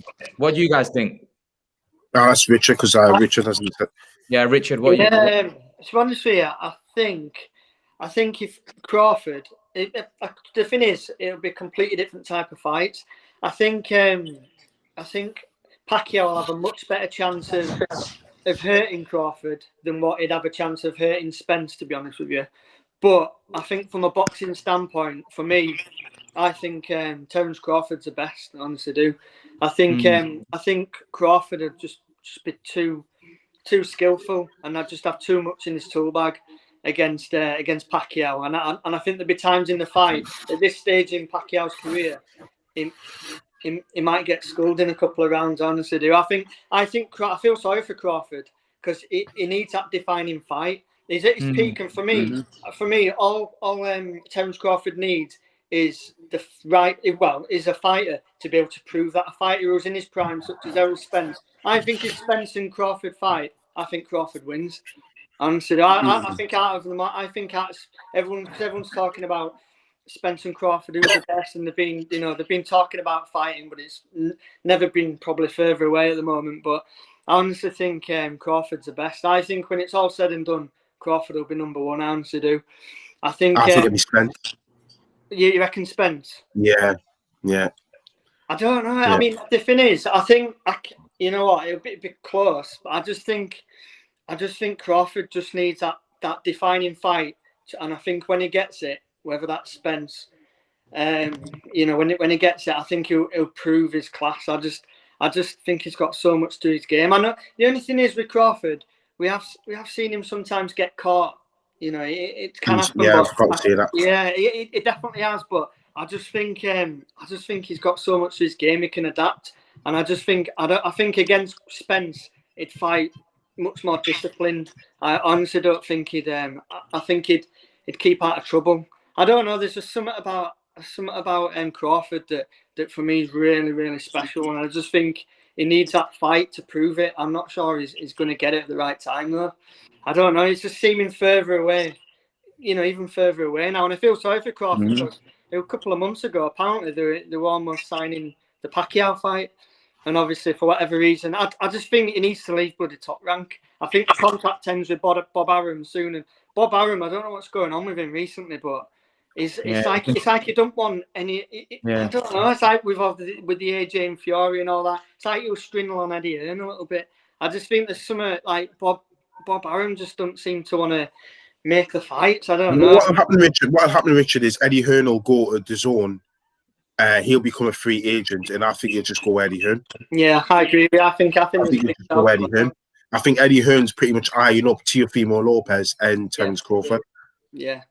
I think there'll be best decision for those, especially Crawford. It'd be best decision for him to go with Eddie Hearn. For me, Eddie Hearn now, he's just got such a platform as well with DAZN, like you're saying, and he's got freedom with DAZN now because he's leaving Sky Sports, and Eddie Hearn's got that freedom with fighters. I mean, look at Canelo. Canelo's loving it, like having these 2-fight deals with Eddie Hearn now, and he'll probably sign another 2-fight deal with him. Eddie Hearn's just is with it, with the way the sport's going and all the streaming and everything. Eddie Hearn's with it, and I think Crawford, he needs to go with him as soon as this Bob Arum contract ends, because or if he goes over to PBC, I don't know, because I mean he's definitely going to get the fights there, because even Sean Porter, there's been talk about Sean Porter fighting Crawford, but it don't look like that's happening now. I think Crawford's going to fight Ugas.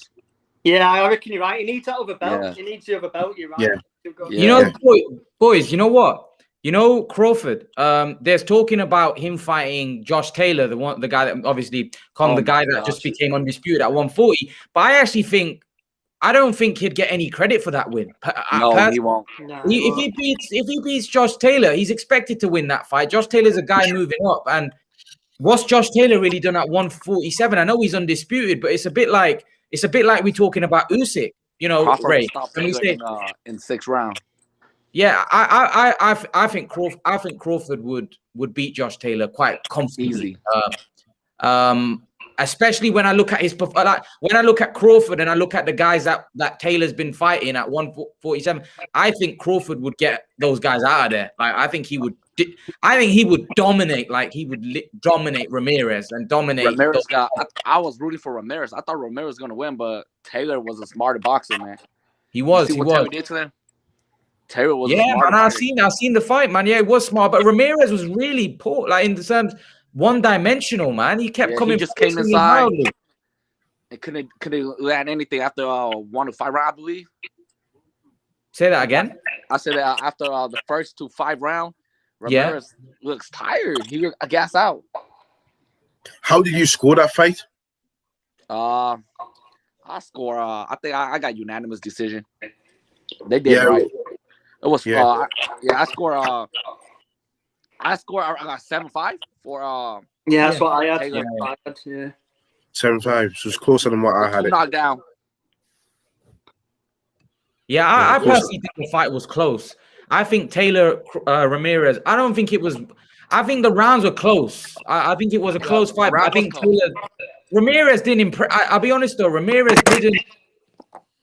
He kept coming forward wildly, and he was getting caught with shots. But that's why I had it wide up for Taylor. He get caught with uppercut all day. Yeah, all day.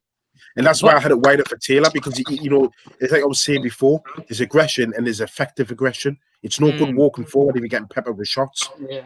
Because the other opponent, because the effective aggression, that's when he becomes. I like Josh Taylor though. He proves me wrong though, man. He's a Taylor. But I've got to ask you, being stateside, and I'm going to put it on you now. Yeah, how much of Josh Taylor had you seen before that fight? I saw him the last time when I saw him fight when he fought Victor Postol. So just once. Just once. That's it. Okay. What did you think of that Postal fight? The Victor Postol and Josh Taylor fight? Yeah. Taylor looks good though. Yeah, and then I have a thought for Taylor for until when he fought Regis. And that fight was close. So I thought the Regis fight was better than the Ramirez fight though. Yeah, it was. Yeah, that was very close. Yeah, Regis did you guys see what he wrote to on social media? He was like, why did I let a guy named Josh Taylor beat me? Yeah, I seen that. Yeah. I think that was a really close fight. That was very close. I thought the Prograis one. There's a lot of people with split opinions about that fight. Some people thought Prograis won. Some people thought Taylor won. That was very. That one was. I agree. That one was a close fight, but I had Taylor winning that one. Yeah, Taylor was winning though. Yeah. Close fight. Yeah.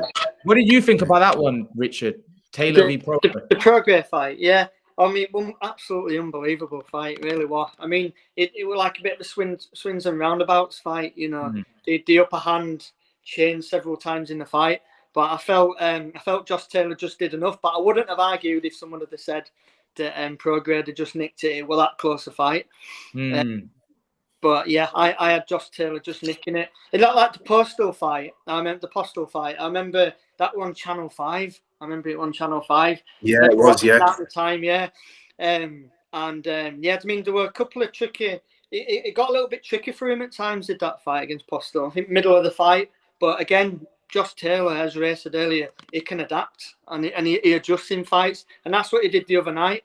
Honestly, I looked at Josh Taylor in between rounds. I think it was 4 and 5, and Josh Taylor looked really uncomfortable for me. It looked like he were them body shots were hurting him a bit. I honestly thought they were taking a bit of wind out of him, and I definitely thought that. And then he came out the next round and he adapted, and he looked like he was trying to set up Ramirez. He'd realised what Ramirez were doing, and his head movement was static, and he caught him with that brilliant shot coming in, and then that changed the course of the fight.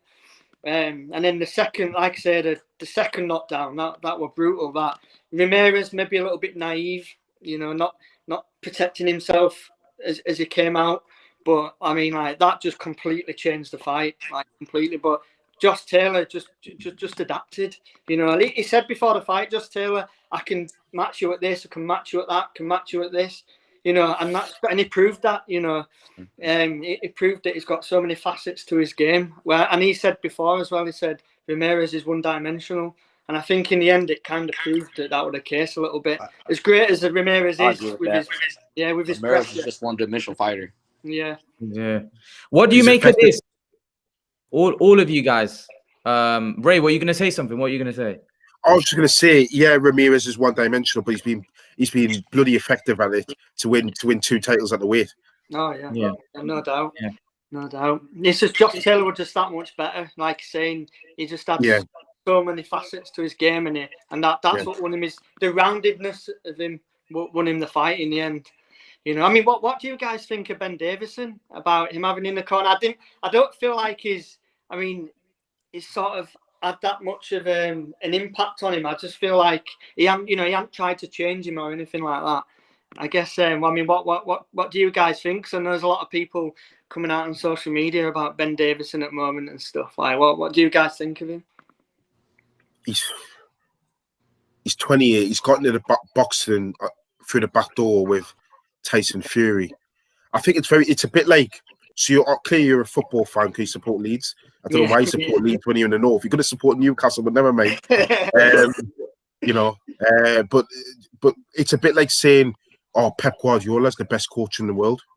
Well, he probably is, but he's had the best teams in the world. He's had the best footballers in the world. You know, it's a bit like, you know, say to Kim, if he follows NBA or NFL, that's saying the best team have got the best coach. You know, he's had Tyson Fury, special talent, and he's got Josh Taylor. Yeah. So the hard work from Josh Taylor is being done by Shane McGuigan. He's a great coach, though. Yeah. Can't lie. Oh, Shane McGuigan's brilliant. What you guys think about David Haney and Linares this weekend? Who you guys got? I've got Haney because I think Linares is past it now. I think it's a good fight, and I think Haney wins. I think Haney's going to look good in this fight. I like Linares. I like him a lot. We've seen him a lot in England. He's fought over here, I think, 3 times. I think it's great to watch. Yeah, great to watch. He's a terrific fighter. He's a terrific fighter. I think about it, Linares get cut too easy. Yeah, but I think he's the thing with him when he does, because I think he should have stayed at 140. You know, and he's going to drag his body all the way down to 135, and those extra 5 pounds are going to make a difference. I saw a picture on Instagram, and his face was like, gone, really gone. I saw him fighting in real life because I went to the fight when he fought Antonio DeMarco back in like 2011. The undercard. Yeah. Bernard Hopkins and Chad Dawson. Yeah, he's a legend for me. Is Linares. Like he's got a legendary career. He's gone up through the weights and everything. And the thing is in Linares as well, he has always been a little bit vulnerable. He can be knocked out. But I think with Haney, I think Haney is a classy boxer, but I don't think he's necessarily great to watch. I can see him. The thing is with Haney, I don't think he'll care how he wins. I think he'll look. I don't think he'll be an entertaining fight. I don't know though, because Linares might try and make it entertaining. Because this is a fight for the purists. Yeah, this is a fight for your proper boxing fans. That's if you want to tune in and see a knockout, this ain't a fight for you. Exactly. This is my type of fight. This where you're just watching skill. You're boxing purist. This is my type of fight, so I'm excited for it. Yeah. But then once I want to see knockouts, it's not for you. Yeah, exactly. I think it'll be an interesting fight. Like I think Linares will cause him a lot of problems, but I think Devon's is a class boxer. He really is. Yeah. What you guys think about Wilder and Tyson for 3? For me, it shouldn't be happening. It should be Wilder. It should be Fury and AJ. But a contract's a contract. Yeah. It happens. But I don't know what the fuss is. And you see, it's us in the UK. I know Imran wants to say a point about the comment, but I'll just say this quickly before Imran talks about that comment. Wilder, for me, can't box. He's just relying on his right hand. Fury's outboxed him, and Fury's bullied him. So somebody please tell me how Wilder wins this fight, because he's already been outboxed and he's already been bullied. So he lands a big right hand over the top. He lands a big right hand. If Fury stays away from the right hand, it's going to be uncomfortable for Deontay Wilder. So it's a Fury win for me. Yeah. I think what worries me about it, just because obviously we really want Fury to get through this, flying colours, well, whatever, just any way it means possible, get through this dangerous fight from that right hand. We want Joshua to beat Usyk, and then what I think worries me is. Sorry, go on. What's that? Sorry about that. I said that in my heart, I want Wilder to win. But why? My money, I gotta go with Fury. Yeah. Why do you want Wilder to win? Because I was a Wilder fan when he fought. I'm just a Deontay Wilder fan. Yeah, he was. I was a Wilder fan, to be fair. Wilder was explosive, mate. He was knocking guys clean out. But it's just, I think he let himself down a little bit, you know, with the all the excuses. yeah, When a little fought bit. Sterling, Say that again. When he fought, I think Sterling or whatever his name is. Yeah, Yeah. Sterling, Yeah. I became a Wilder fan that night. The first fight though. Yeah, it's good first fight. Yeah. But my favorite UK fight of all time, I gotta go with a heavyweight fighter of all time. I like Lennox Lewis. Lennox. Yeah. Absolutely. Heavyweight all time. Yeah. He was great. He was great. I reckon he was the greatest. He's my fighter. favorite all-time fighter from childhood. Like Lennox Lewis, absolutely loved him, man. He's him that got me into boxing when I was a kid. Absolutely loved him. Hey, man, you got to do this comment, yeah? Adam M says, way past Prime Khan and Brooke, that has been Bud's career in a nutshell. Nothing wrong, but for someone who is touted as pound for pound, it's unacceptable. What do you guys think about that? First, Kong Yang, what do you make of that? That his best wins are a way past Prime Khan, or way past Prime Khan and Brooke. I do agree with that person, whoever wrote that. Yeah, Khan and Brooke, they way past their prime, especially Kell Brook. He wasn't the same. He was being like Kell Brook. He wasn't the same after he went 2-weight class and fought Triple G, and then Triple G damaged him. And then you see when he fought Kell Brook, and then Kell Brook very like get touched. His eyes started to get close during the fight. And Khan, Khan been knocked out a lot of times, so I think Khan was more past his best than Brook was, Yeah, I think Khan. I like Khan better than Kell Brook, to be honest, though. Yeah, he was a good you know what, Kong Young, just to get you on the thing, your opinion on this. Yeah, obviously we've been having a discussion in the UK about recently, Josh Taylor, Ricky Hatton, Khan and stuff, right? At 140. We came, like, obviously people have got their opinions, different opinions. What's your opinion if those guys had fought in their primes, all three of them? So so like, Khan. So we're having a debate here in the UK. Khan, Taylor, and Hatton. Ricky Hatton. Yeah. So just say Khan fought Hatton, who would you have favored? Khan fought Taylor, who would you have favored? Taylor against Hatton, who would you have favored? Who would you have favored to win those fights? I said Khan beats both of them. If Khan was in his prime, 140. I'd agree, man. I'd agree. I think the Americans rate Khan. A lot of the Americans rate Khan very highly. Don't get me wrong. Lately, I think what happened with the Crawford fight, I think that probably put a lot of Americans off. But Khan is more highly rated in America than he is in the UK. Yes, he has if more you fan base. ask about Khan, I think most people would probably say Khan there. A lot of people rate Khan in America. But here in the UK, Kong, you know what? Here in the UK, most people think Kong would probably get beat by Taylor. No. Why? How do you see that fight going? Give the prime American will school Josh Taylor. I wouldn't be surprised. But Taylor's a good fighter. Which prime? When you say prime Khan, what version of Khan are you talking about? I'm talking about the Khan when he beats Marcos Madonna, Zab Judah. That Khan was a beast. Yeah, he was good, man. When he fought Danny Garcia, 2011, he didn't follow Freddie Roach's game plan. Remember when he was sparring, and then when Freddie Roach was like helping somebody, and then I think his strength conditioning coach was like, "Oh yeah, Ruben Tavares.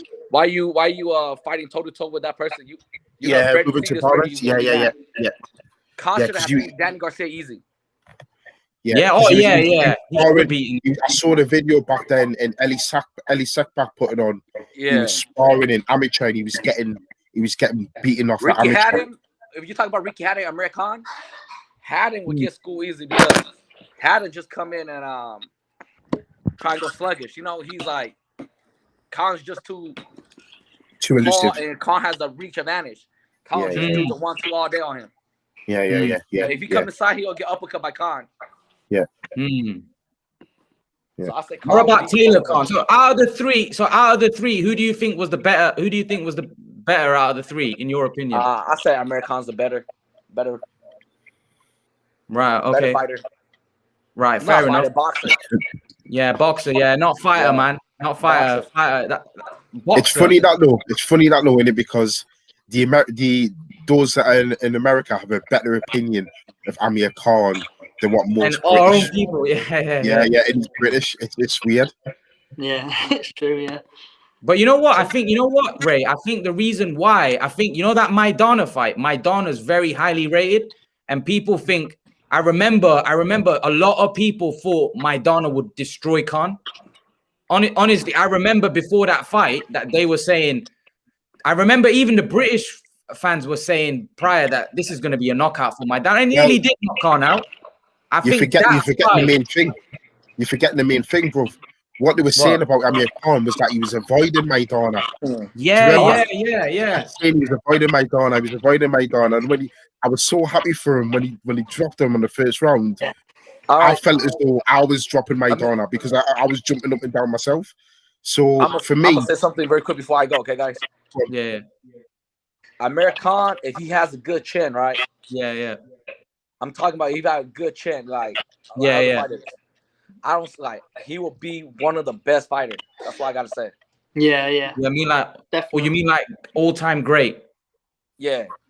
I'd agree with that. Speed. I like his footwork. He's a great boxer. He has good skills. Talented guy. The problem is that his chin cannot be fixed. Yeah, you man. cannot fix a broken glass of chin, you know. Yeah. The problem is with Khan, and I think the thing that his career kind of petered out a little bit is. All right, y'all. I'll be back with y'all, man. Nice talking to y'all. Nice chatting. Man. Take care, man. It was good having you on, man. Cheers for that. Take care.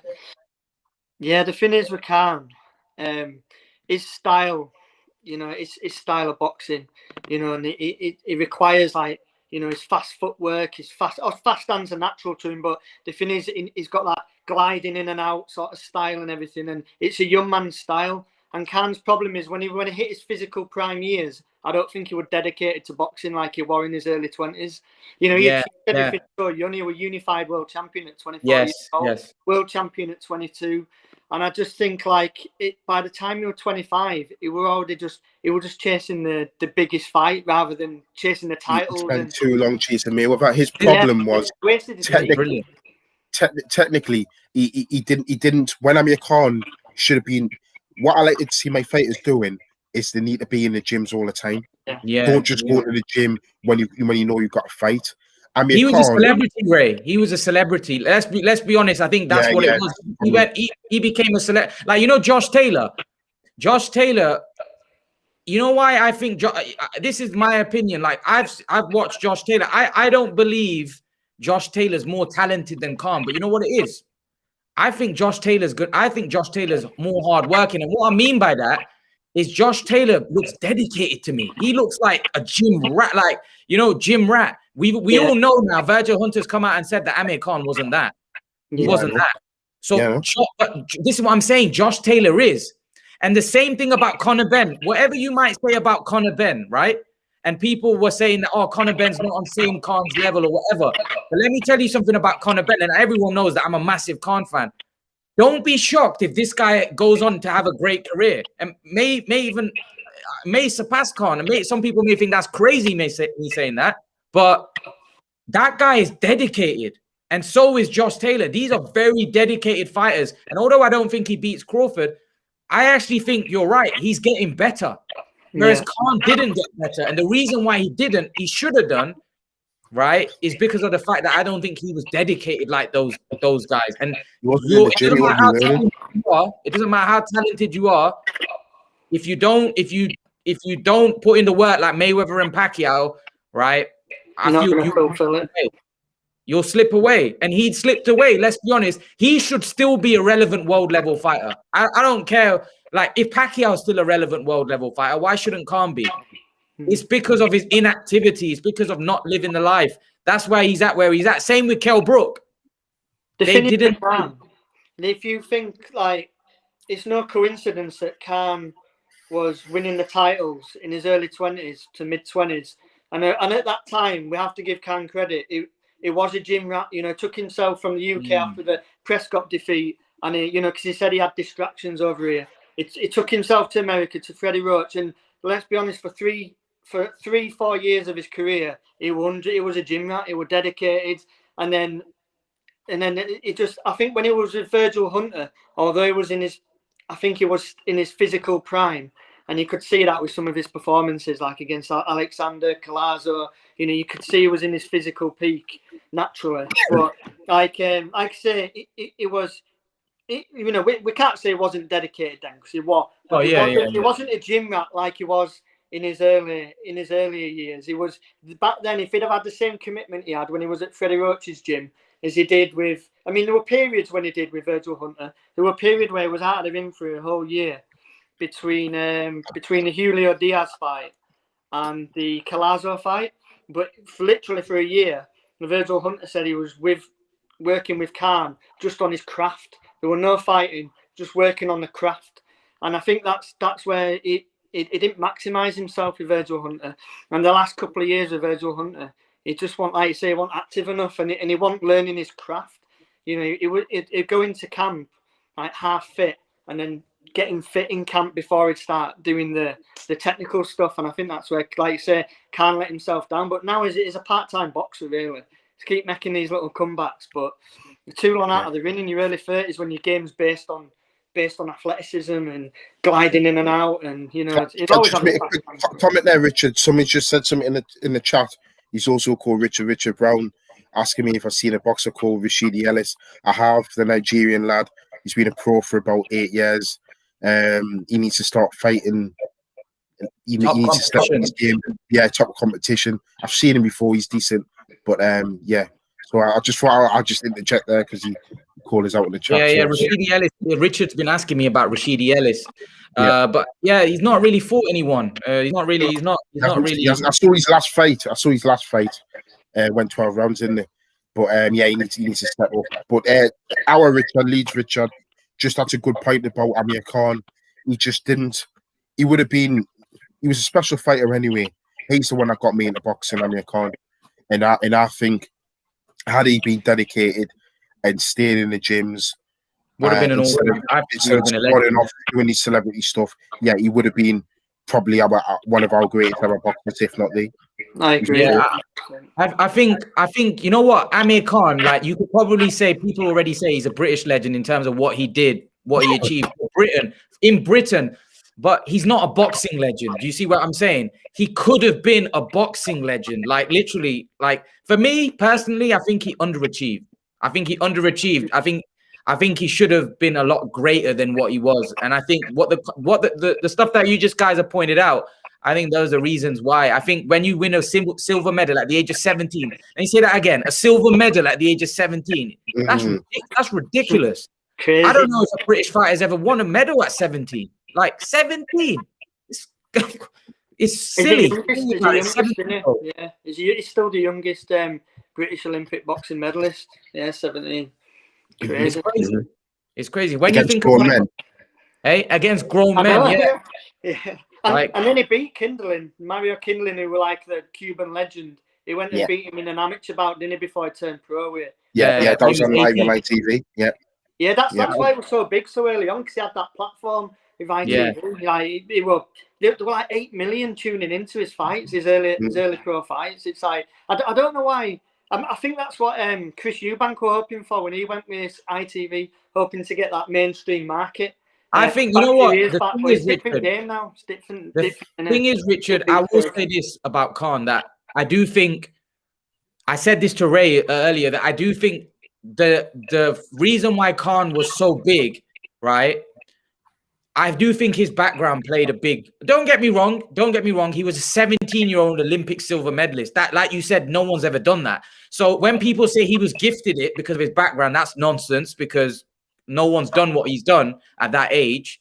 So, but in terms of his background, I think that's why he was so big, because we never had anybody from that background really in major sports. I know Ray pointed out Nazim Hamed, but Nazim, I don't think anyone from, like, you know, the Indian, Pakistani kind of background. Naz was an Arab, but from the Indian, Pakistani kind of background, there wasn't really anybody yet. There were so many people living in this country that were from that background, but there was no one from that background, even in, like, not just boxing, but in any sport. So I think he just blew off. I just think he blew off because of that reason. And he became so big.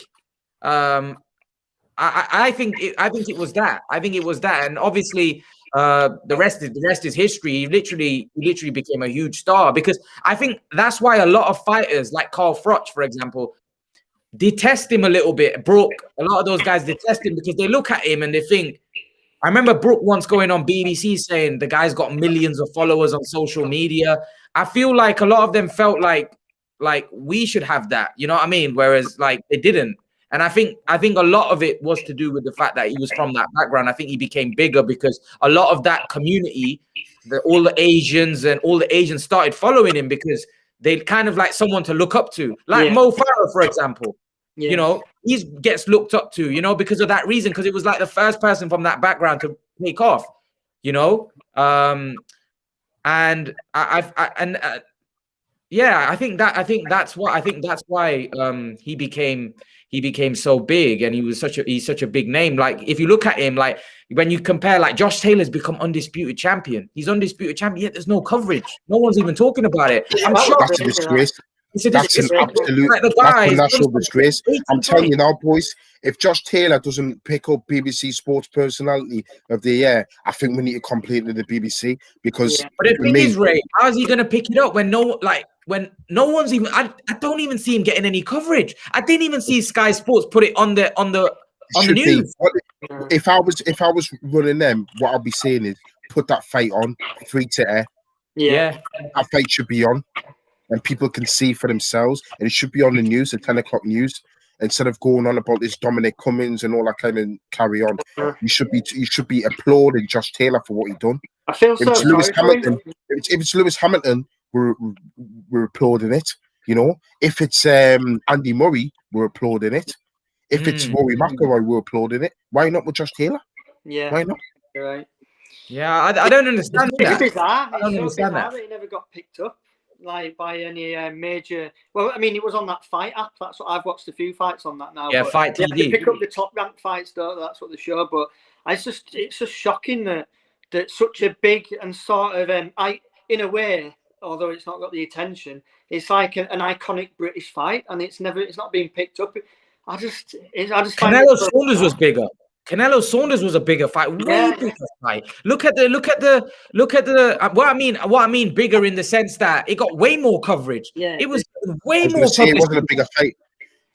Josh Taylor versus Ramirez was a bigger fight in terms of what it meant for boxing. Yes, I agree. What I'm saying is the fight was bigger in terms of like the popularity, the media and stuff. The Saunders Canelo fight was huge. Like everyone was talking about it. So I don't think it helps though. He's not with a British promoter anymore. It's just with I know he left Cyclone, didn't he? And then he went. Well, he was Tyson Fury. Yeah, he was Tyson Fury. Yeah, but Tyson Fury's kind of with Frank Warren as well. They went to Tyson Fury, so he gets that platform. But he's mostly with Top Rank. But for me, it makes no difference. Amir Khan went with Golden Boy. Yeah, you know, his fights. It makes no difference who's promoting them, who's training them, who's managing them. This is a British fighter. Listen, when you look at undisputed fighters in the modern era, there's only been 5. Yeah. You can name them all. We can all name them all. Yeah. The fact that we never had a British one until now is equivalent to me of England winning the World Cup. Yeah, definitely. It's that high status, and for somebody not to put it on terrestrial TV or Sky or even BT, it's diabolical. It really is offensive. Yeah, you know, because they want to show all sorts of things on there. That bloody what's that YouTuber called?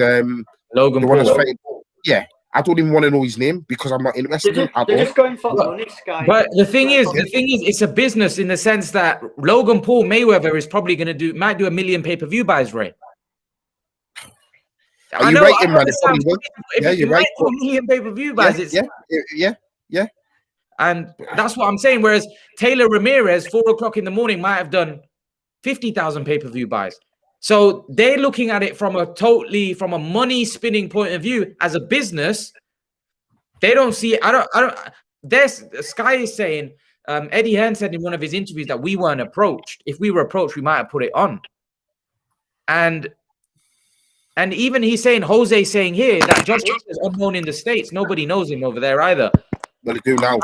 Yeah, they do. They should do. They should do. Now. But again, Ray, how much of that is the hardcore boxing fans? The casual, like Fury, for example, I think he's big among the casuals there.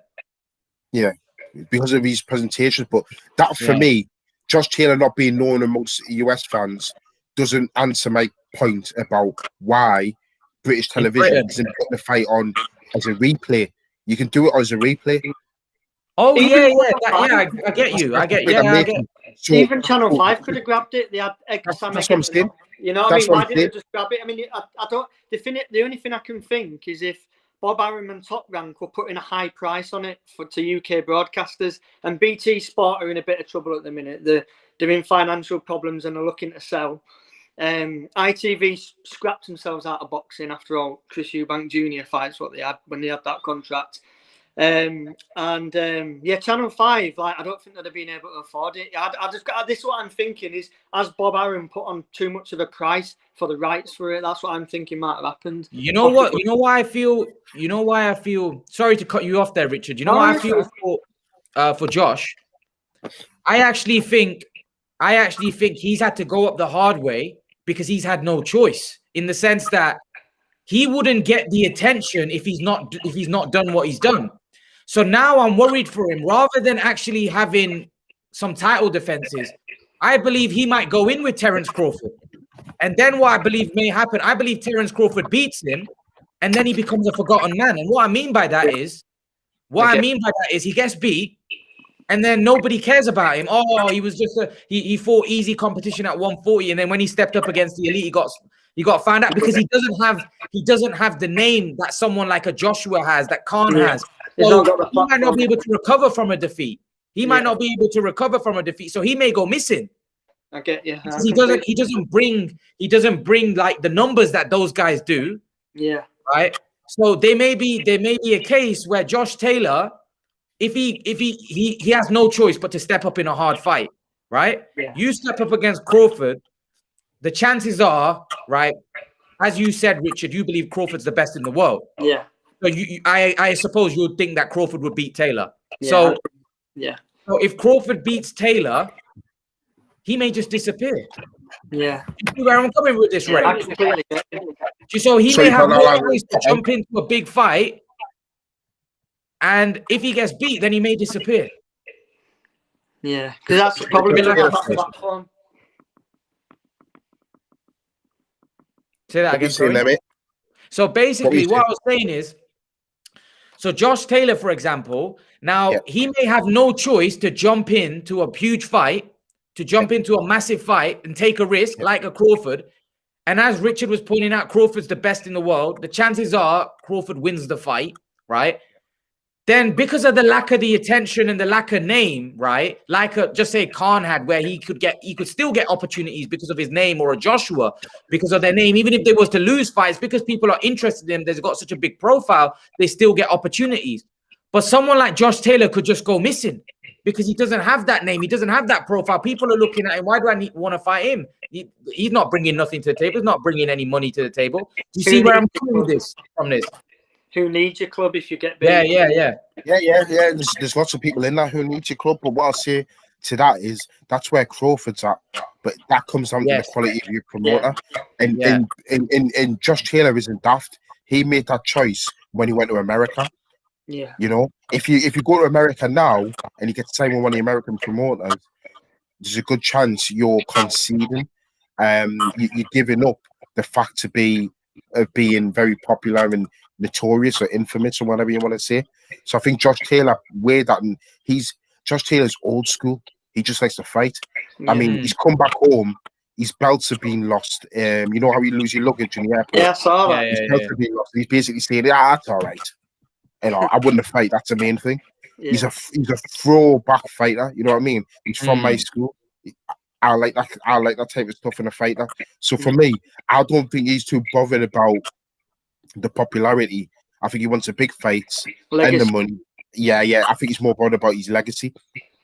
But Crawford, it gets to his head. He wants the fame, he wants the popularity, and Wilder does as well, and they're not getting it. It gets to those fighters. Ray and Richard, SK makes a point here. What do you think? Bradley, Devon, Maidana, Swifty, Khan all beat the world champions Taylor beat. Tio beating an all-time great in Loma, more impressive. What do you think? Probably. Yeah, I agree with that, to be fair. But it's not just Taylor's fault, is it? You can only beat who's in front of you. Only beat what's in front of you at the end of the day. Yeah. They're all the top class fighters who is beating them. Is beating so many unbeaten fighters. Even from back when you look at, I know he's not really sort of kicked on from around them, but even when he quite early on, when it's like 13th fight, when might have even been earlier. O'Hara Davis at the time. O'Hara Davis was, in fact, I think he was actually favourite with bookies going into that fight. Yeah, he was. It pretty much made him quit, didn't he? He turned his back. He didn't want no more punishment, and like the way that he absolutely schooled O'Hara Davis. I must admit, I was a bit of a fan back then of Davis as well. At the time, he had real good power, and he'd just beaten what's his name again? Derry Matthews, is it? He was like a British legend type fighter. He obviously was faded by them, but he proper knocked him out. And like O'Hara Davis, I've been a bit disappointed with him. I mean, he's kind of slowly rebuilding, but he's never really. He had a big mouth at the start, didn't he? And he's never really sort of kicked on. But I mean, Josh Taylor. Like I say a lot, I remember watching it on BT Sport. I think it was not long after BT first started taking boxing on, and like unbelievable performance from Josh Taylor. Like he absolutely, his fundamentals just really showed his fundamentals of his boxing ability. And the other point of the question is Teofimo's win against Lomachenko. It's impressive. Yeah, it's more impressive, but other than that, I would still say Josh Taylor's resume record. He beat Comey as well. That was a good win. Yeah, that was good. Yeah, he beat Richard Comey. Yeah, he did. Yeah, but Josh Taylor still got a better record. Oh yeah. Got a deeper resume, definitely. Yeah, for sure, 100%. Taylor's beaten, and this is quite impressive, right? This is really impressive. I was checking Taylor's record, right? So in that, I think Khan's had like nearly 40 fights. He's beaten 11 former world champions. Taylor in 18 fights has beaten 5 former world champions or world champions at the time, 5 of them. And that to me is really, like I said, he's heading in the same direction as, for me, he's heading in the same direction as a Froch, Khan. Like those guys' resumes were unbelievable. Joshua's cut from the same cloth.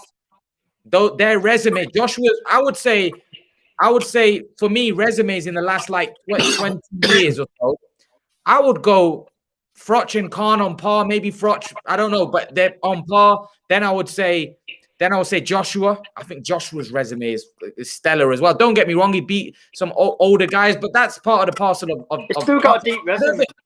Say that again. It's got a pretty deep resume as Joshua.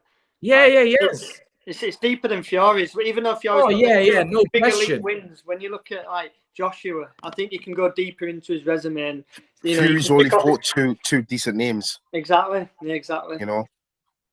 But look at Fury, he's more rare. See, this is what I believe anyway. I think that when you fight stiffer competition back to back to back, you become more underrated because they're fighting better opposition, so you see more weaknesses. Yeah, you see when you're fighting.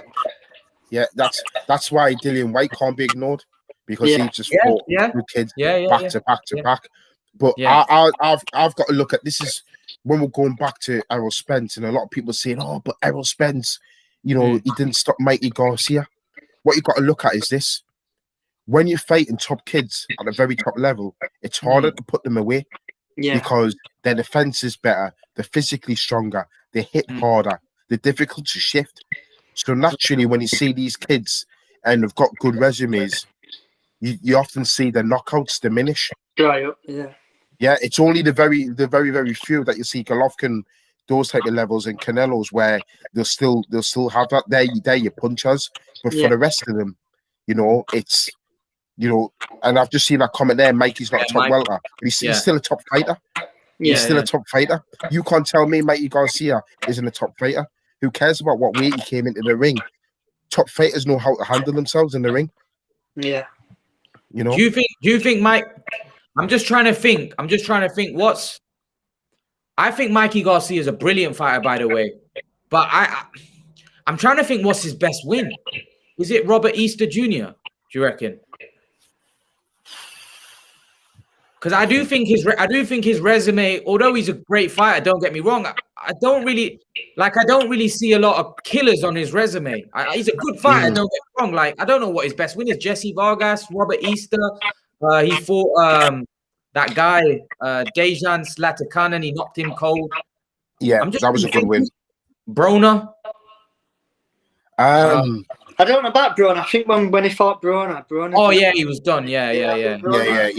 He's a big name, obviously. Probably biggest name on his record in that sense. But I don't really think Mikey's resume is that. I don't know. I don't think. I think him against Taylor would be a great fight. I think that would be a great fight. Who would you see pulling that one off? I think Taylor. Activity too active. I don't think what's his name? Mikey. But Mikey Garcia's been that active last few years, has he? He did move up to like 154, didn't he, to fight Jesse Vargas, and he beat him. Yeah. Which was beat Vargas. Big jump up that was. And Mikey Garcia looked like a heavyweight. Close fight though, wasn't it? That was a welterweight, wasn't it? Welterweight. Was it 154? Yeah. No, you know, it was a welterweight. Because I saw a video on Seconds Out where Jesse Vargas is wanting a rematch at light middle, and I remember laughing, thinking because Mikey Garcia, I thought the move to welterweight was too much. Yeah, it was. For me, there's too much of a trend with these fighters, and Broner was another one where he was too big at lightweight. 140 was just about enough for him. Yeah, and I think fighters are in too much of a rush to jump weights. You know. Because if you look at Lomachenko, he's a great fighter, and he's still a great fighter now. But the only way I could see Lomachenko getting beat was against a big, strong lightweight, and he ran it to Lopez. Mikey Garcia, at welterweight, he was always going to come unstuck against the top kids. Yeah. He always was. And, you know, Broner, there's other things he wasn't dedicated enough. We know that. He was too much partying and stuff. But if Broner stayed as a career lightweight or a career... or he went and stayed at 140, and fair enough, we'll be talking about a different fighter. Different kettle of fish. Yeah. You know who I think is really underrated, guys? You know who I think doesn't get a mention, and I think his career towards the end teetered off a little bit, but I thought he was mustard when I first seen him, was Devin Alexander. Yeah, I thought he was, you know, he was touted to be the next, like people were saying he's the next Mayweather. Yeah. Literally, honestly, he was that highly rated. He was a unified champion, undefeated in America. Yeah. Before he fought Bradley, right? Mayweather said it himself. Mayweather said it himself. He said he'll take over my mantle. He was an unbelievable fighter, and I don't know why his career just like imploded after he. I did think Bradley headbutted the thing out of him. Really, that was really. I think the fight ended on a controversial split. But Devin Alexander, like I know Conor Ben's calling him out now, but you know Devin Alexander in his prime, he battered Maidana. I'm saying, like, you know how like Mayweather and Khan had tough fights with him. He handled. Like, I saw that fight. He handled Maidana. Like I'm saying, and Matisse, he beat Matisse as well, who was another. You know those type of fighters. Devin Alexander would handle with ease. Like Matisse, Maidana. How do you think someone like that would get on with Josh Taylor or Conor Ben now if they were to fight, or in his prime, you know, if he fought? I think Josh Taylor beats him. Yeah, right. But I think it's a very, very difficult fight for somebody like Conor Ben. Oh yeah, I think he's a very, very tricky fight. These are the type of fights. Yeah, because Devin's like a gatekeeper now, unfortunately. Yeah. These are the type of fights that he would give. Listen, he would give Conor Ben the challenge that we thought Vargas might give Conor Ben. Do you see what I mean by that? Yeah. He might take him those places and test, test Conor Ben, use his experience, use those skills. But it is what it is. I think Devin Alexander's had a great career. He's obviously, I think he lost his last 2 or 3 fights. I can't remember. I definitely know he lost his last one. Has he lost his last 2 or has he lost his last 3? Alexander. He did. Even Red Catch knocked him out, and he just got knocked out by Prograis. Yeah. So I I think it's, as well. Berto, Yeah. he either drew with Berto or Ortiz. I can't remember who it was now. He either I think drew he with might be Ortiz. Berto. But his career's been on the slide, Victor man. Ortiz, His career's been on the he slide. lost to Berto. He That was drew it, with lost he drew with that Victor Ortiz. Yeah. But Victor Ortiz is on the. He was on the slide as well. Yeah. He's another one that just. But he was different. He wasted what he had. Yeah. But yeah, Devin Alexander, I agree, boys. I mean, he wasted it. But this comment here by Burning Desire. Yeah. I think Conor Benn should just leave Amir Khan alone. You know. Have you seen his comments? Have you seen his comments just today? Basically, he said. He basically said, Ray. He basically said Amir Khan. He goes, Amir Khan hasn't got cojones. He goes, he knows how to duck a fight. He's done it. If anyone wants to learn how to duck a fight, then Amir Khan's the best at learning that off. Trying to talk.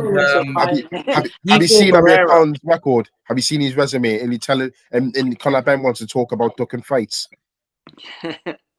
He's trying to. But do you think Conor Benn's right though? Do you think Amir Khan should fight Conor Benn? Like, I don't know. He's saying that Khan fought Barrera, but I think the difference is Khan didn't really call out Barrera. Who's Amir Khan ducked? Yeah, yeah, probably Brooke. I think he's talking about. Okay, one person. You talk about somebody who stepped up 2 weeks to fight Canelo, and you're telling in Conor Benn wants to tell me he's got no. I mean, Amir Khan's got no balls. People forget as well. Kell Brook walked away from a fight. He never gets mentioned. He walked away from a fight just before Khan signed with Canelo. It was literally on the tables, and Khan signed his side of it. And then Kell Brook team weren't happy with the money, and then that's when the opportunity came for Khan to go with Canelo. Yeah. And obviously, people forget that Brook also walked away from. They were close several times. People forget that Brook walked away from Khan, but it never gets mentioned. Well, SK's come up with a point that I've been saying for since Conor Benn's last fight. He should be calling out someone like a David Avanesian. So if Conor Benn has got the cojones, as he's saying, why don't you not call out David Avanesian? He called out every welterweight under the sun, but he never mentioned David Avanesian. Why not? I wonder why. I wonder why he didn't. Yeah. But you know what? I saw Tony Sims interview. Yeah. Tony Sims said that Conor Benn's not ready for Amir Khan yet. He goes, I need 2 or 3 fights. This is what his interview today. I seen his interview on Boxing Social. He said, I think Conor Benn needs 2 or 3 more fights before Amir Khan fight. I'm like, Amir Khan's gonna be 40 by then. You know what I mean? He's gonna be old man. What are you waiting for? Come on, man. Come on, man. Like, I think Conor Benn, you know what he's talking about, Porter. I like that fight. I know. I think people may think Porter's a bit early, but I don't know. I think he needs a really tough, rugged guy, right? He's a tough, rugged guy. Got a good chin. But again, there's question marks for me with Conor Benn's punch resistance. I think Porter destroys Conor Benn. You reckon? I think people are thinking Porter's past it because he's gone on the wrong side of decisions. Yeah. He's not the welterweight equivalent of Derek Chisora. Yeah. He's not just, he's still, the problem is the welterweight division is so full of amazing talent. But if it wasn't, Porter would be a world champion. Still be a world champion. That's a problem because of it's 10-7. It's always going to be full of talent, no matter what decade it's in. It's because it's a natural weight for some people to fight at. You know, I just think Porter's unlucky in that respect. Yeah, I agree. I think Porter's going to have too much for Conor Benn. Yeah, I think Conor Benn's keep latching on to, I beat Formella better than he did. But let's be honest, Sean Porter probably didn't really get up for the Formella fight. Exactly, Richard. Going, you know what I mean? It's not a fight that's going to get Sean Porter excited about it. We're just a little simple tune-up for him, really. Michael, Richard, Michael, he says, hi up, Rich. You didn't tell me you were on today. Michael Stevenson. That's my cousin. That's my cousin. Oh, is he your cousin? Yeah. Play Michael. He's a good lad. Good lad, isn't he? Yeah, good to have you in the stream. Big boxing fan. He's not a Leeds fan, is he? Yeah, he's a Leeds fan. Brook didn't avoid Khan, and I'm hearing Brook is training again for a fight in September, and he's in talks with Khan directly. Is this fight going to happen, boys? You don't think? I think Khan really does want it now, but I don't know if Brook's in that place because Brook, did you see that that really? Yeah, I did. It didn't look good. It didn't look good. I don't know if he was just drunk and I don't know. Maybe he's not in training, but he seemed a bit. No, it looked a bit weird. Like he was talking. What was this, boys? How about he missed it? He was on Instagram chat with Fernando Vargas' son, and I don't know whether he was drunk. He just looked way off of it. He just looked way off, like he was slurring in his words. I don't know. He just didn't look. It didn't look like Kell Brook. It didn't look like. Kell Brook. I don't know whether he was drunk. I don't know what, but he didn't. It seemed a bit weird, didn't it? But he was saying, we're in talks with Khan's team and all this sort, but he didn't seem to say it with substance for me. I don't know. And then he seemed a bit, like I say, it seemed like he was a bit drunk or what. I don't know what, but yeah. I mean, that's. I hope Kell Brook's all right, because the thing is with Kell Brook, like. I feel like he'll look back at it and he'll think, man, my career could have been so much better. Yeah. And like I said, I think Kell Brook was a really, really solid fighter. I think he was a really, really good fighter. And I really rated Kell Brook. I'll be honest with you. I know, my brother, he doesn't rate Kell Brook at all. He thinks, this guy didn't fight anyone. He just, I honestly, even though the Khan Brook stuff, I still rate Kell Brook so highly. And that's why when you guys said that you think Taylor might be too slippery for him, I think that I think Kell Brook was mustard. I think he could have beaten it. I think Kell Brook could have beaten any welterweight, let alone in his prime. I think he could have beaten any welterweight. And I agree with you, Richard. I think if Kell Brook didn't fight Gennady Golovkin, it'll have been a completely different career. I think that fight may have been. I think that fight may have been. Paulie Malignaggi is someone I respect a lot. Like I think he knows his boxing.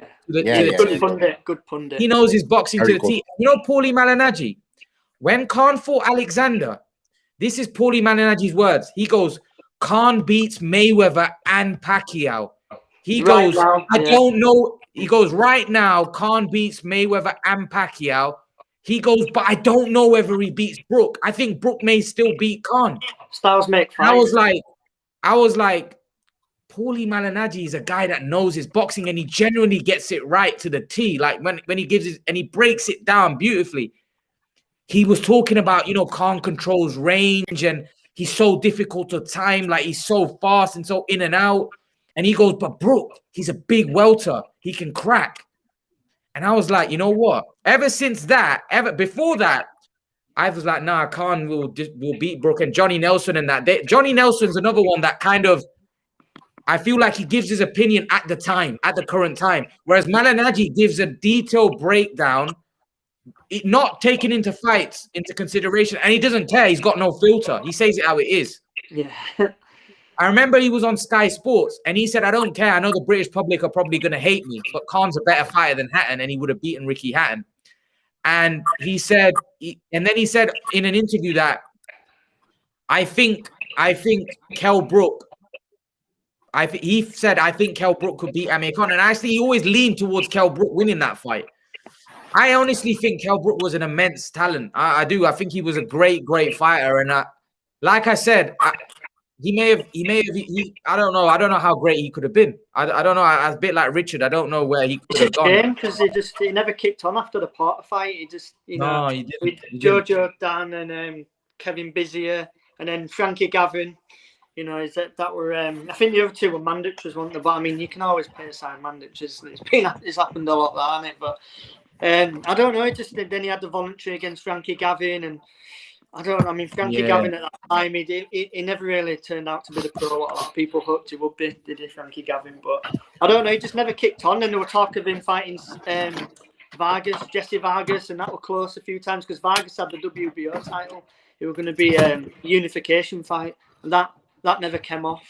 And obviously, he were chasing. It's a bit weird. Like Brook were chasing Khan the way that Khan were chasing Mayweather. It's almost like a hierarchy there. It's really strange. Like Khan were doing to Brook in some ways what Mayweather were doing to Khan. So I don't know if you two think that. Just the way that, you know, it was sort of this. I don't know. It's just weird. It's almost like Khan Mayweather did to Khan what Khan did to Brook. You know, Khan would do, but the reverse. So Khan were doing to Brook what Mayweather had done to Khan. Like, oh, I'm on a different level to you. You need to do this before you can fight me. Mayweather doing all that with Khan. Why do you think that is, though? Why do you think Khan did that to Brook, and why do you think Mayweather did that to Khan? Both of you. I think egos.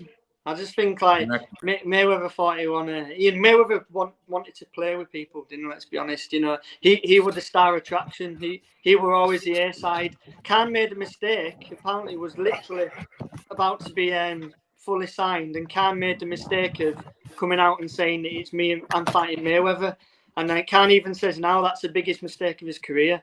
He said that if he'd have just kept quiet, Mayweather would have probably signed his side and the fight. I don't think he would have, you know. I don't think he would have. I don't think he would have. I don't think Mayweather ever had the intention of fighting Amir Khan.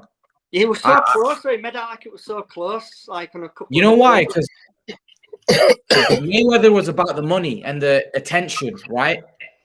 You can't tell me Guerrero, Maidana, Berto were bigger fights than Khan. No way. It wouldn't have made him more money either. So it kind of doesn't make sense. It doesn't make sense to me. It doesn't make sense to me. And even Pacquiao, I don't understand how neither of them fought him. I still don't get how neither of them fought him. I don't know what your opinion is, Ray.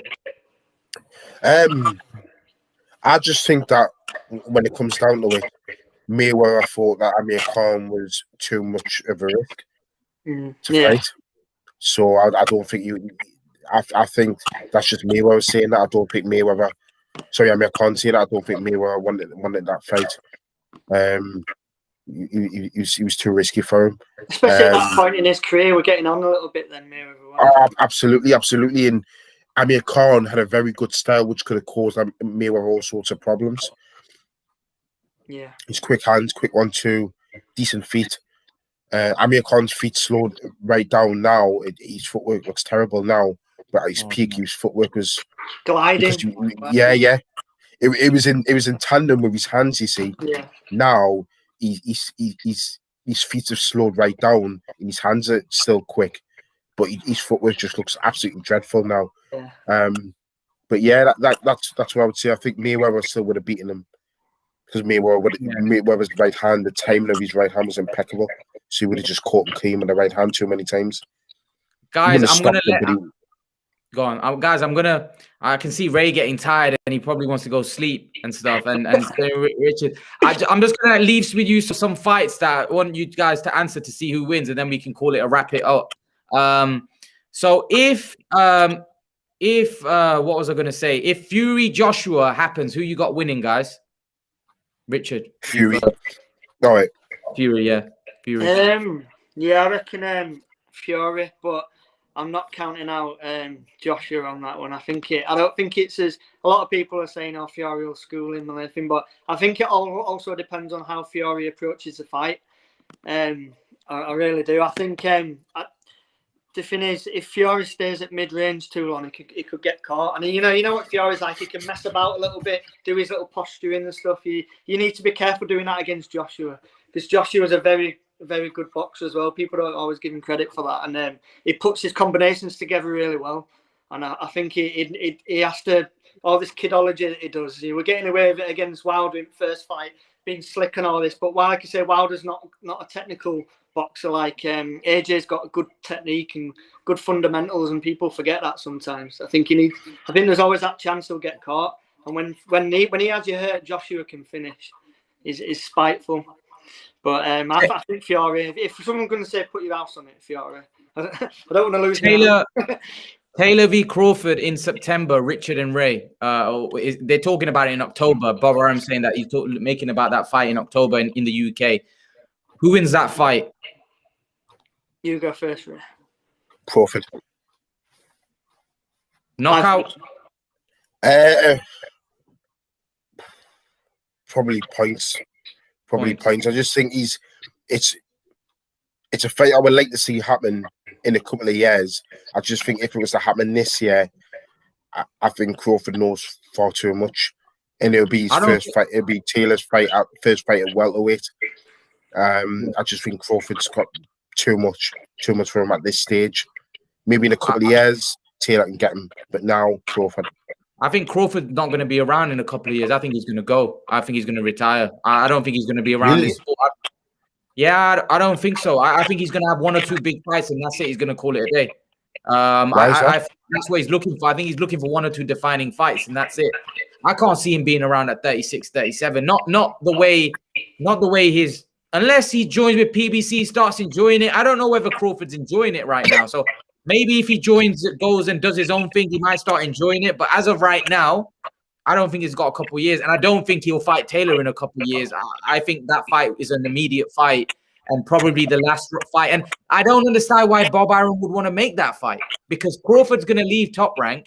If Crawford beats Taylor, you potentially lost a future cash cow. Exactly. I don't understand that. Yeah, I think Richard. Broken down. I think something's communication or something in the relationship's broken down between Crawford and Arum over the last couple of years.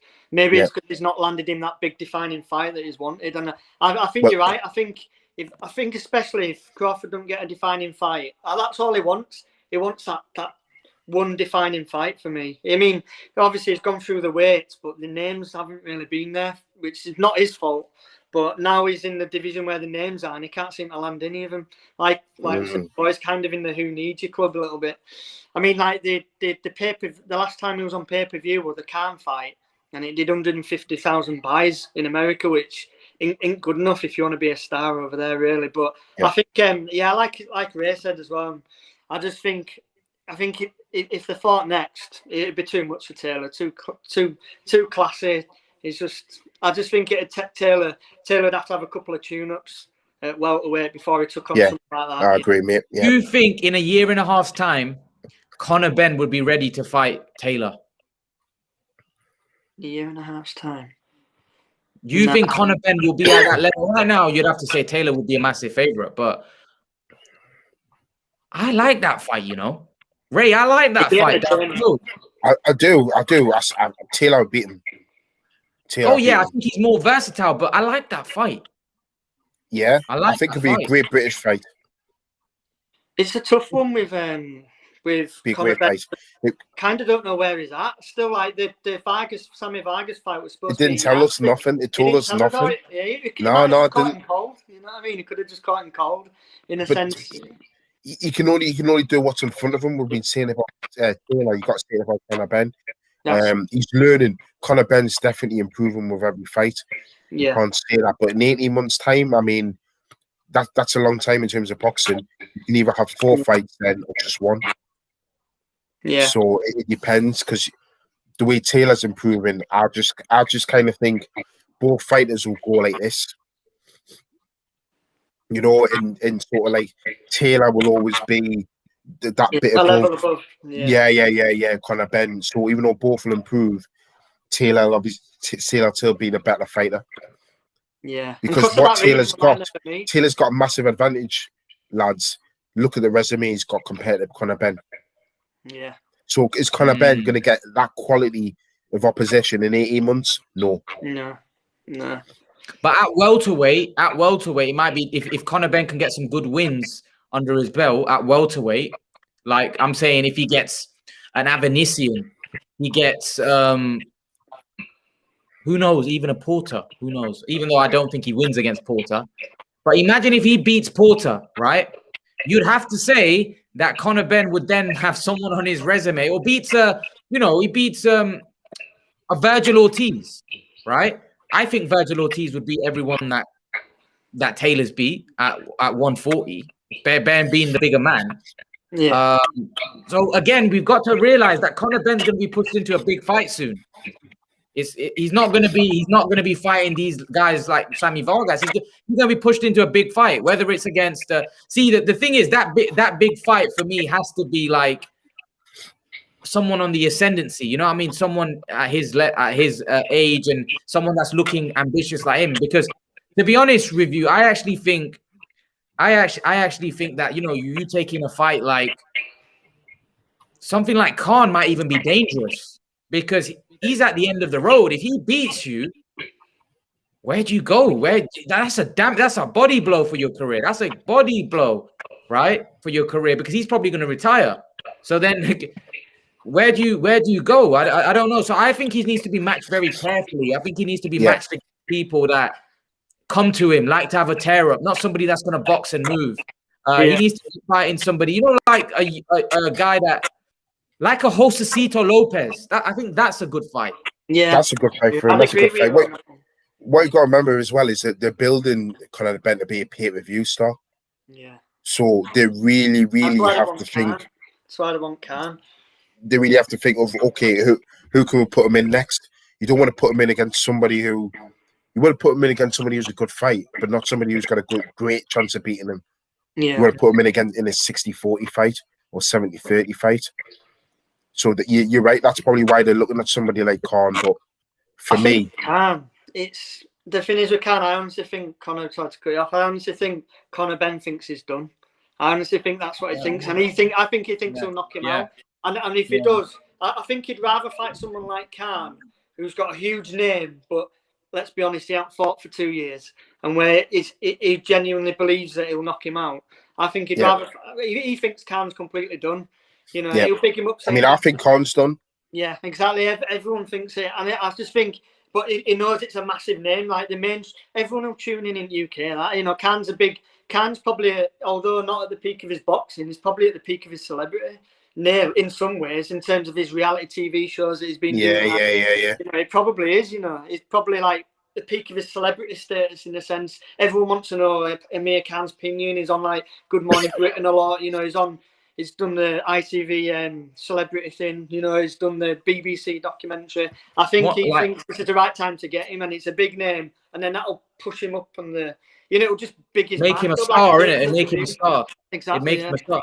You know what the crazy thing is? The crazy thing is, you look at guys like, you look at someone like Amir Khan, but then you look at someone like Josh Taylor and Crawford and guys like that who've achieved a lot as well, right? Even though I think Khan's resume is thick, like compared to, I think he's got a better resume than Crawford, or when you look at it overall. But Crawford's an unbelievable talent, right? Taylor's a great fighter. I know he's only 18 fights. He's still a great undisputed champion, but you got to feel sorry for them. Their names are like nowhere near in comparison, like profile-wise, not even close. And I think Khan's made a shed. I think he's way more money as well, probably worth probably 50, 60 million or whatever, right?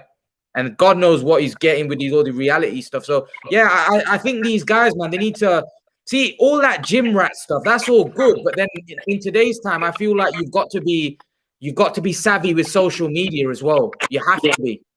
You have to be, man. If you're not controversial, if you're not that, it's very difficult to sell. People don't want to know.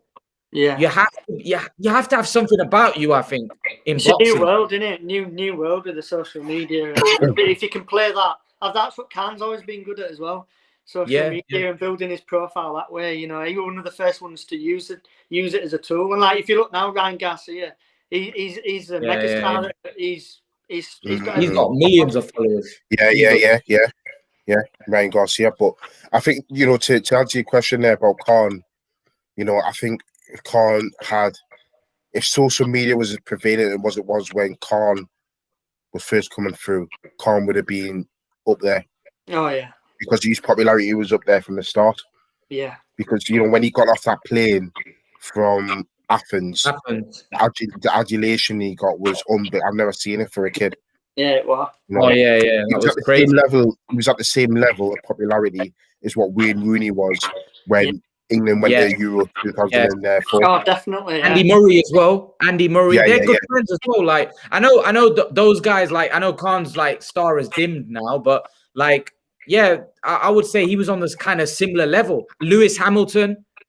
Richard, can you remember when they're back in the day? I don't know if Ray, you can remember, Reebok did an advert on TV and it was him, Lewis Hamilton, and MS Dhoni, cricketer, that were advertising Reebok. They were advertising Reebok.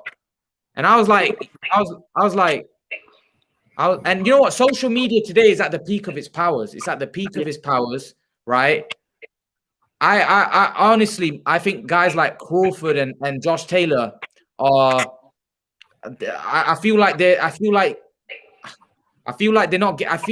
Listen, in terms of like your legacy and stuff, it's not going to affect it because that's what you do inside a ring, right? Yeah. So whether you're a big star is irrelevant. It's not really. There's many footballers. Beckham was the biggest probably footballing star ever, but doesn't mean he's better than Messi or Ronaldo, right? Yeah.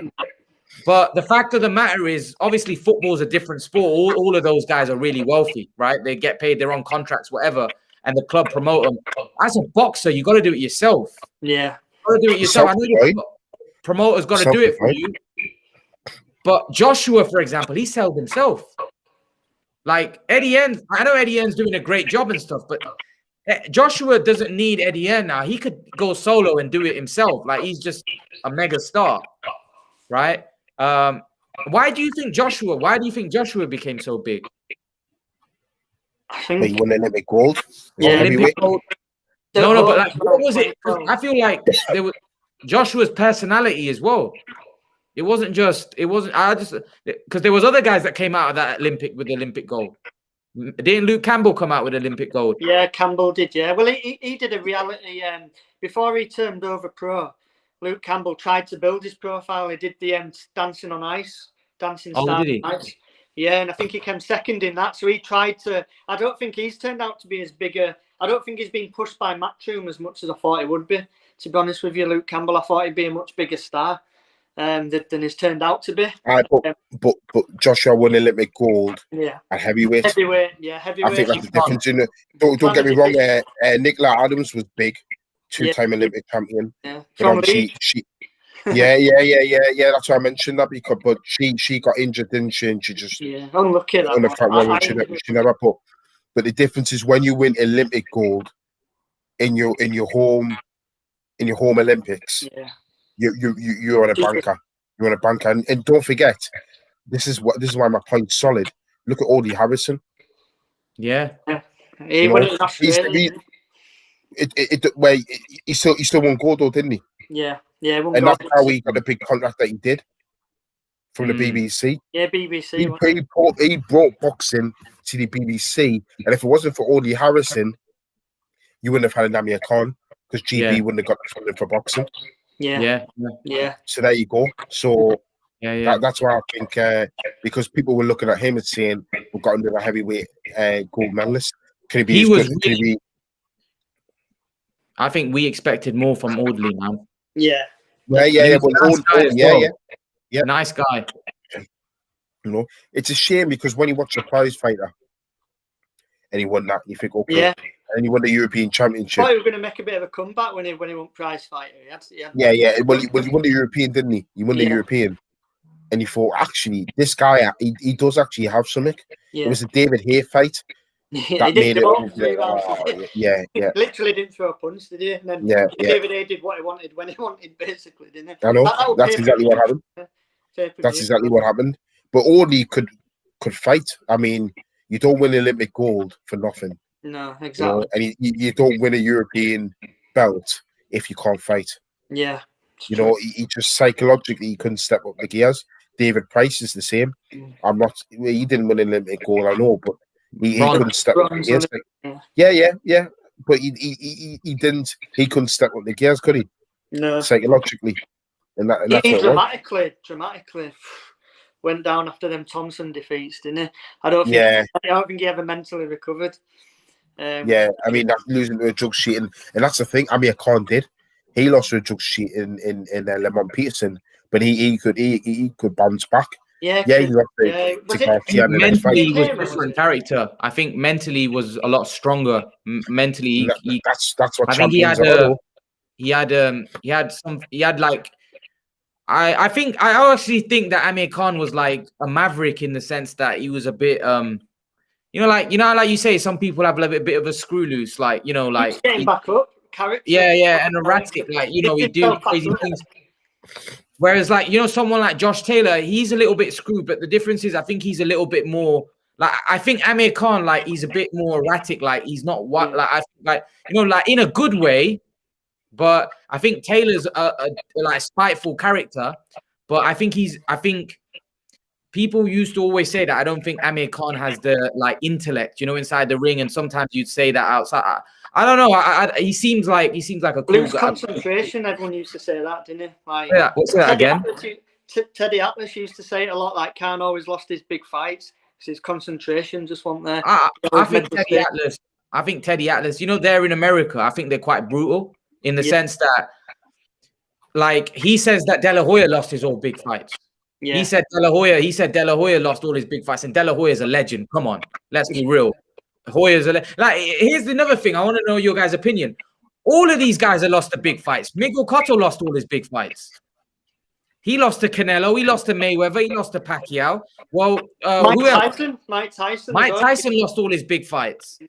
That's the best example, Mike Tyson, yeah. He lost all his big fights. So when people say he lost all his big fights, that's probably 85% on most boxers. Yeah. They all lose their big fights. Yeah. That's why you're fighting the best. I think it's when you start talking about the pound for pound list. When people say, "Oh, Mike Tyson's one of the best heavyweights to do it," you can say no because he did lose when he was tested, and it's the very best he lost. Yeah, but make no mistake about it, he was still a top fighter. And De La Hoya, anyone that wants to tell me De La Hoya wasn't a great fighter, I'll show you where the door is because he was a proper good fighter, De La Hoya. But the thing is, this is what I'm saying. Atlas said that he lost all his big fights. So what are you insinuating when you're saying that? What he lost that? What does that mean? You're not a great fighter. So, for example, in that case, then someone like Marcus Maidana, he lost to Mayweather, he lost to Devin Alexander, he lost to Khan, he lost to Katelnik. Yeah. Are you trying to tell me Marcus Maidana wasn't a great fighter just because he lost to those guys? Come on. Like, if you put Maidana in with Errol Spence or Terence Crawford, would any of you put your house on the fact that they'd beat him? Yeah. You wouldn't put your house on it, would you? Like, yeah, you might favor them, but you wouldn't put your house on it. He almost pulled it off. Like, I know people say about Mayweather. I think that first fight was really close. Maidana shocked me. I didn't expect him to do as well as he did in that fight. Put it on him, didn't he? Proper put it on him. He really did. He had no respect for Mayweather in that fight. Yep. He went all gun ho, and he was going for it. So anyway, guys, Ray, it looks like you're falling asleep. So I appreciate you guys being on. It's been a long one today. It's been a long one. I think that's been mega. It's been about 3 hours. Yeah, it's been almost 3 hours. Been almost 3 hours. That's why I can see Ray like falling asleep. I was like, man, you gotta get to bed, man. You gotta get to bed. It's been a long day because I'm back in the office working now. So is it? I've had my days of working from home have been sacked off. So I'm but listen, make no mistake, I've enjoyed the day. I've enjoyed coming on. I appreciate it. Been great. Yeah. Anytime, man. Just give me a message and I'll come on. Yeah, it was great. It was great. We covered a lot. I was gonna message Carl to come on as well, but I didn't know whether he's busy. I know. By the way, Rich, they do a show on Thursday. Give Rich if you ever want Rich to come on, just give him a quick message. Yeah, man. Are you in Imran's Facebook group? Yeah. Yeah. Instagram as well. On Instagram. Yeah, Richard Joyce. Richard Joyce. I'm down as a Richard Kennedy -Joyce on the Facebook group, but on Instagram it's Richard Joyce on it. Joyce Senior. But yeah, no problem. Before you go, Ray, plug your YouTube channel. Yeah. So we've got I'm on Last Bell Boxing Chat. So that's me, Carl, Andy, and Dave. We've had Imran on the show as a guest. We're on every Thursday night at 9 o'clock. And we run through the main topics in boxing. So we'll be talking about the Taylor fight. We'll be looking forward to Lara Haney. We'll also be covering the fallout from AJ Fury. Now Fury's fighting Wilder. We'll be covering those topics. We also have guests on as well. We've had Carl Greaves on. We've had Lee Wood. Yeah, we've had Lee Wood on. We've had some legends like Wayne Elcock on. We've had Billy Nelson on. We've had Natasha Jonas on, and we've got some big guests lined up to come on in the future. So yeah, it's good. So join us. Feel free to come on the camera and have a debate like we're having on now, or join us on the live chat. In Imran pops on as well. So Last yeah, spell, guys, last bell boxing chat. I'll put it in. I'll put it in the chat Put it as in well. the chat. Put it in the chat. Put it in the chat. Yeah. That's cool. And I like that. Nice. but yeah, guys. I think of chatting with you both. Honestly, really enjoyed it. Like, we all three of us, we could talk forever. That's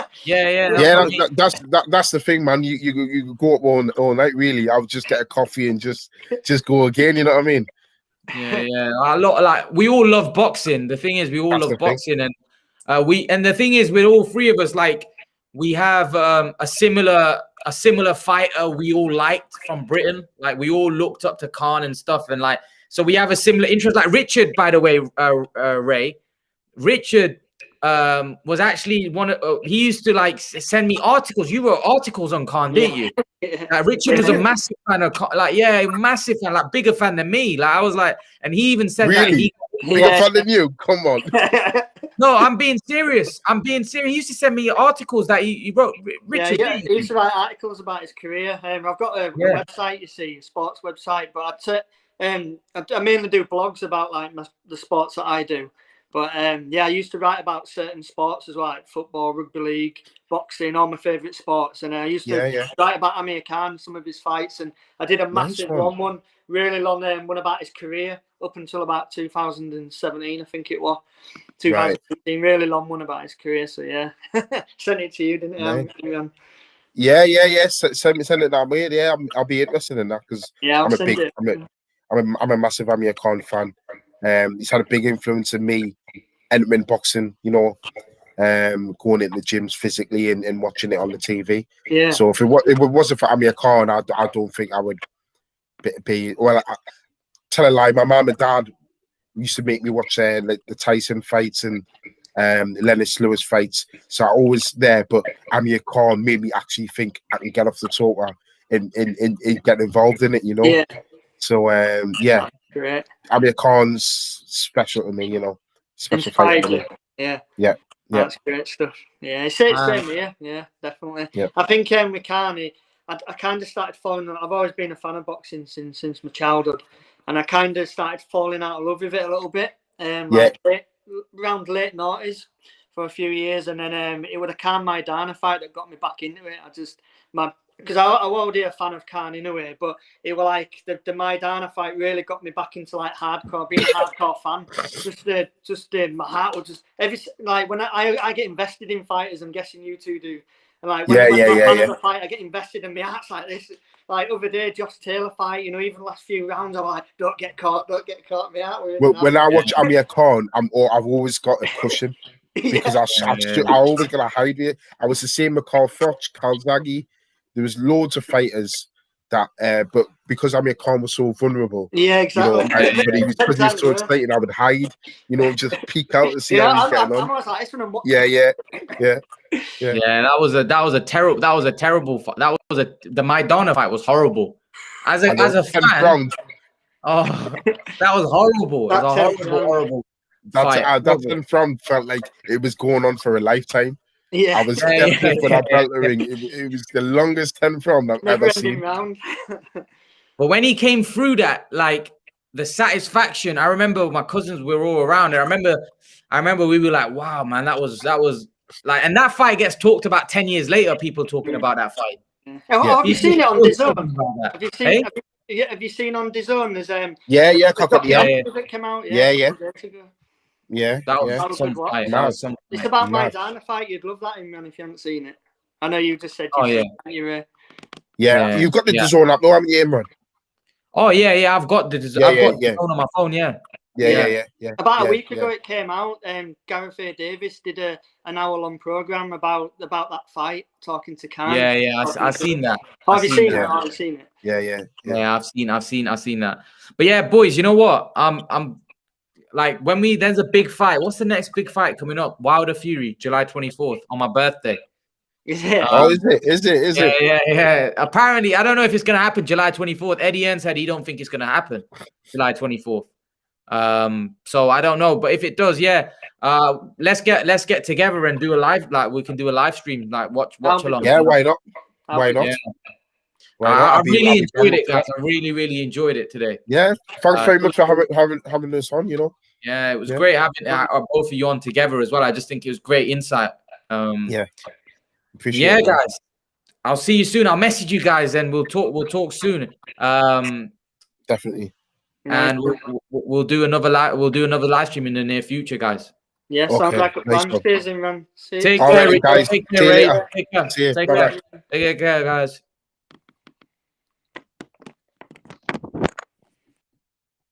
All right, guys. I just wanna thanks for everybody in the live stream. I know I should have answered some of your guys' questions. Hopefully I'll do another live stream soon answering your guys' questions. But today was just a quick one, or just getting thoughts about Taylor Ramirez, Pacquiao Spence. I really enjoyed it. I hope you guys enjoyed it. I hope you guys enjoyed the live stream. And yeah, guys, I'll see you guys in the next live stream.